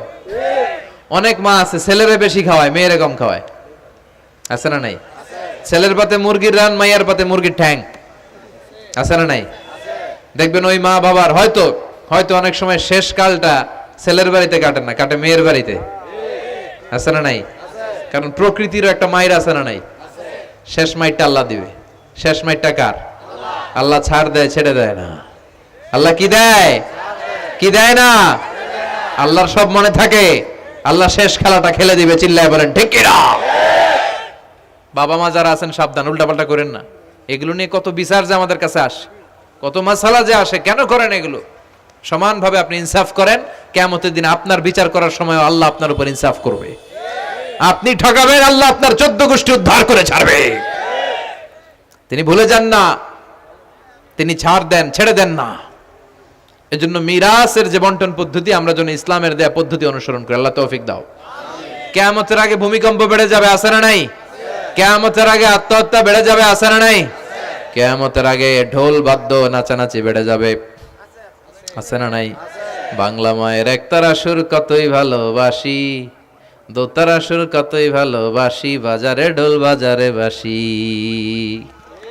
বিষ্ণুই বললেন বুইস্তু আন উকাসসিরাল মাযামির, আমি ঢোল বাদ্য তবলা হারমোনিয়াম এগুলোরে ভেঙে মাটির সাথে গুড়িয়ে দেওয়ার জন্য এসেছি। আর ওই নবীর উম্মত কয় বাজারে ঢোল বাজারে বাসি। আছে না নাই? ঢোল বাদ্য বাজানো যাবে? এই হাই বিটের মিউজিক আপনি শুনলে আপনার অন্তরে নেফাকি তৈরি হবে। নামাজে মজা পায় না, কয়জন নামাজে মজা পায় না। তুমি আজীবন শোনো কুচ কুচ হোতা হয়, তো তুমি নামাজে মজা পাইবা কেমনে? আজীবন শুনে কি কুচ কুচ হোতা হয়। এখন নামাজে মজা পায় না, জিকির করে মজা পায় না, তেলাওয়াতে মজা পায় না, মজা নাই, মনোযোগ নাই। হৃদয়টাকে যে তুমি শয়তানের আখড়া বানিয়েছো, তুমি সালাতে প্রশান্তি পাবে কি করে? এজন্য এই মিউজিক্যাল ইনস্ট্রুমেন্ট থেকে দূরে থাকতে হবে, এগুলো অন্তরে নেফাকি তৈরি করে। আপনি দফ বাজাতে পারবেন? দফ, দফ চিনেন? ঢোলের দুই দিক আটকানো, দফের এক দিক আটকানো এক দিক খোলা, এটা বাজিয়ে আপনি নাশিদ পরিবেশন করতে পারবেন, সমস্যা নাই। বিশ্বনবী বিয়ের ক্ষেত্রে বলেছেন আলিনু আন নিকাহ বিদ-দুফুফ, এই দফ বাজিয়ে দফের ব্যান্ড পার্টি করে বিয়ের ঘোষণা দিয়ে দাও। ঈদের দিন বিশ্বনবী শোয়া কিছু ছোট্ট মেয়েরা এসে দফ বাজিয়ে নাচ গান করতেছে, ছোট মেয়েরা। সাইয়েদনা আবু বকর দেখে রেগে গেলেন, আমিজবারু শাইতানি ফি বাইতি রাসূলিল্লাহ, আল্লাহর নবীর ঘরে শয়তানের বাদ্য। বিশ্বনবী বললেন দাহু ইয়া আবু বকর, আবু বকর রাখো, ইন্না লিকুল্লি কওমিন ঈদ, সব জাতিরই তো একটা ঈদের অনুষ্ঠান আছে, হাদা ঈদুনা, আজকের দিনটা আমাদের ঈদের দিন, বাচ্চাদেরকে একটু আনন্দ উৎসব করতে দাও। এই দফ বাজালে কোনো ক্ষতি নাই। বিশ্বনবী মক্কা থেকে যখন মদিনায় হিজরতে গেলেন, কোন পথ দিয়ে আমার নবী আসবে জানার জন্য মদিনার ছেলেমেয়েরা পাগল হয়ে গেল। ওই পথে দফ নিয়ে দাঁড়িয়ে রইল। বিশ্বনবী সাইয়েদনা আবু বকরকে নিয়ে আগমন করলেন। ওরা তালা আল বাদরু আলাইনা বলে বিশ্বনবীর ওয়েলকাম জানালো। সুবহানাল্লাহ পড়েন।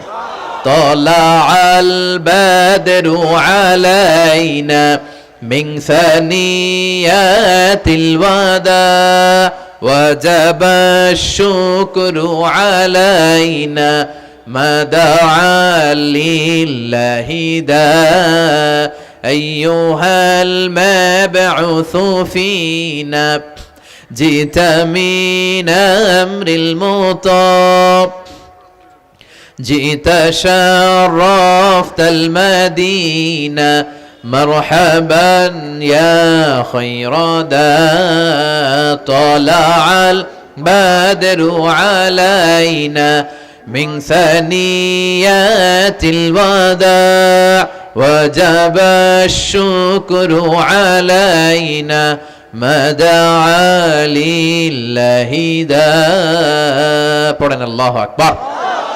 আমরা যেন এই সুস্থ সংস্কৃতির প্রচার প্রসার করতে পারি। ইসলাম বিনোদনের নিষেধ করে নাই, কিন্তু বিনোদন শুড বি হালাল বিনোদন, ঠিক কি না? আপনি অসুস্থ সংস্কৃতির চর্চা করলে ওইটা আল্লাহ অ্যাকসেপ্ট করবে না। সংস্কৃতিটা হতে হবে সুস্থ সংস্কৃতি।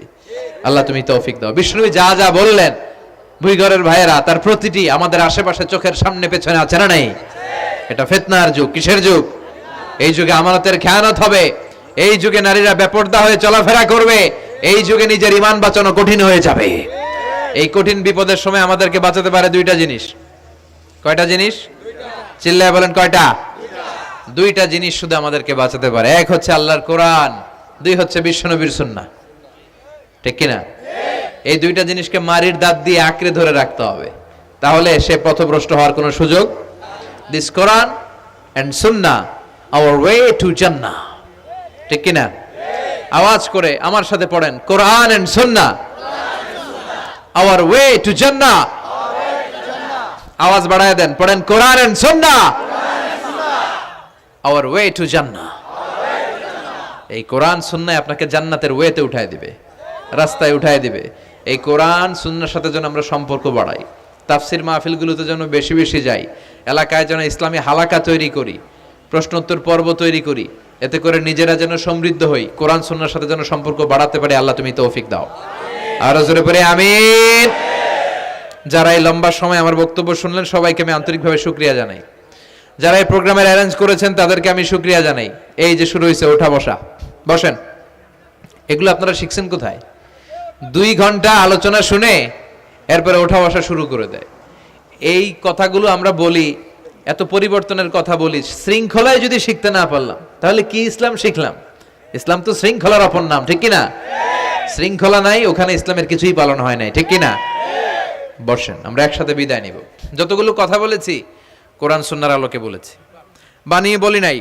তারপরে আমার মনের অজান্তে কোনো মিস ইনফরমেশন যদি আমার মুখ ফসকে বেরিয়ে যায়, সেগুলো যেন আল্লাহ তাআলা আমাদের স্মৃতিপট থেকে মুছে দেয়, আমরা পড়ি আমিন। সত্য, সুন্দর, কল্যাণকর, হকের পক্ষে যা বলেছি তার সবটুকুন যেন আল্লাহ তাআলা প্রথমে আমাকে আমলের তৌফিক দান করে এবং আপনাদের সবাইকে আমলের তৌফিক দান করে, আমরা পড়ি আমিন। আমাদের এই সময় ব্যয় করাটা, গভীর রাত পর্যন্ত বসে রইলাম, এটাকে যেন আল্লাহ আমাদের নাজাতের ওসিলা বানায়। আল্লাহ যেন আমাদের হৃদয়টারে নরম করে, আল্লাহ যেন আমাদের গুনাহগুলো মাফ করে, আমরা যেন ইসলামের পথে আরো এক ধাপ এগিয়ে যেতে পারি। আল্লাহ তৌফিক দান করো। আমাদের ঘরগুলোরে আল্লাহ তুমি জান্নাতের বাগান বানাও। শাশুড়ি বউয়ের মধ্যে যে দ্বন্দ্ব, এগুলো দূর করো। আমাদের ছেলে মেয়েগুলারে মানুষের মতো মানুষ বানাও, আমরা যেন আব্বা আম্মার খেদমত করতে পারি, দোয়া নিতে পারি, তৌফিক দাও। আল্লাহ যুবকদেরকে তুমি সাইয়েদানা ওমরে ফারুকের মতো, সাইয়েদানা হামজার মতো কবুল করো। ভুইঘর, কাজীপাড়া যুব সমাজ ও এলাকাবাসীকে আমি আবারও আন্তরিক ধন্যবাদ এবং শুকরিয়া জানিয়ে আমার বয়ান শেষ করছি। সুবহানাকাল্লাহুম্মা বিহামদিকা আশহাদু আল্লা ইলাহা ইল্লা আনতা আস্তাগফিরুকা ওয়া আতুবু ইলাইক।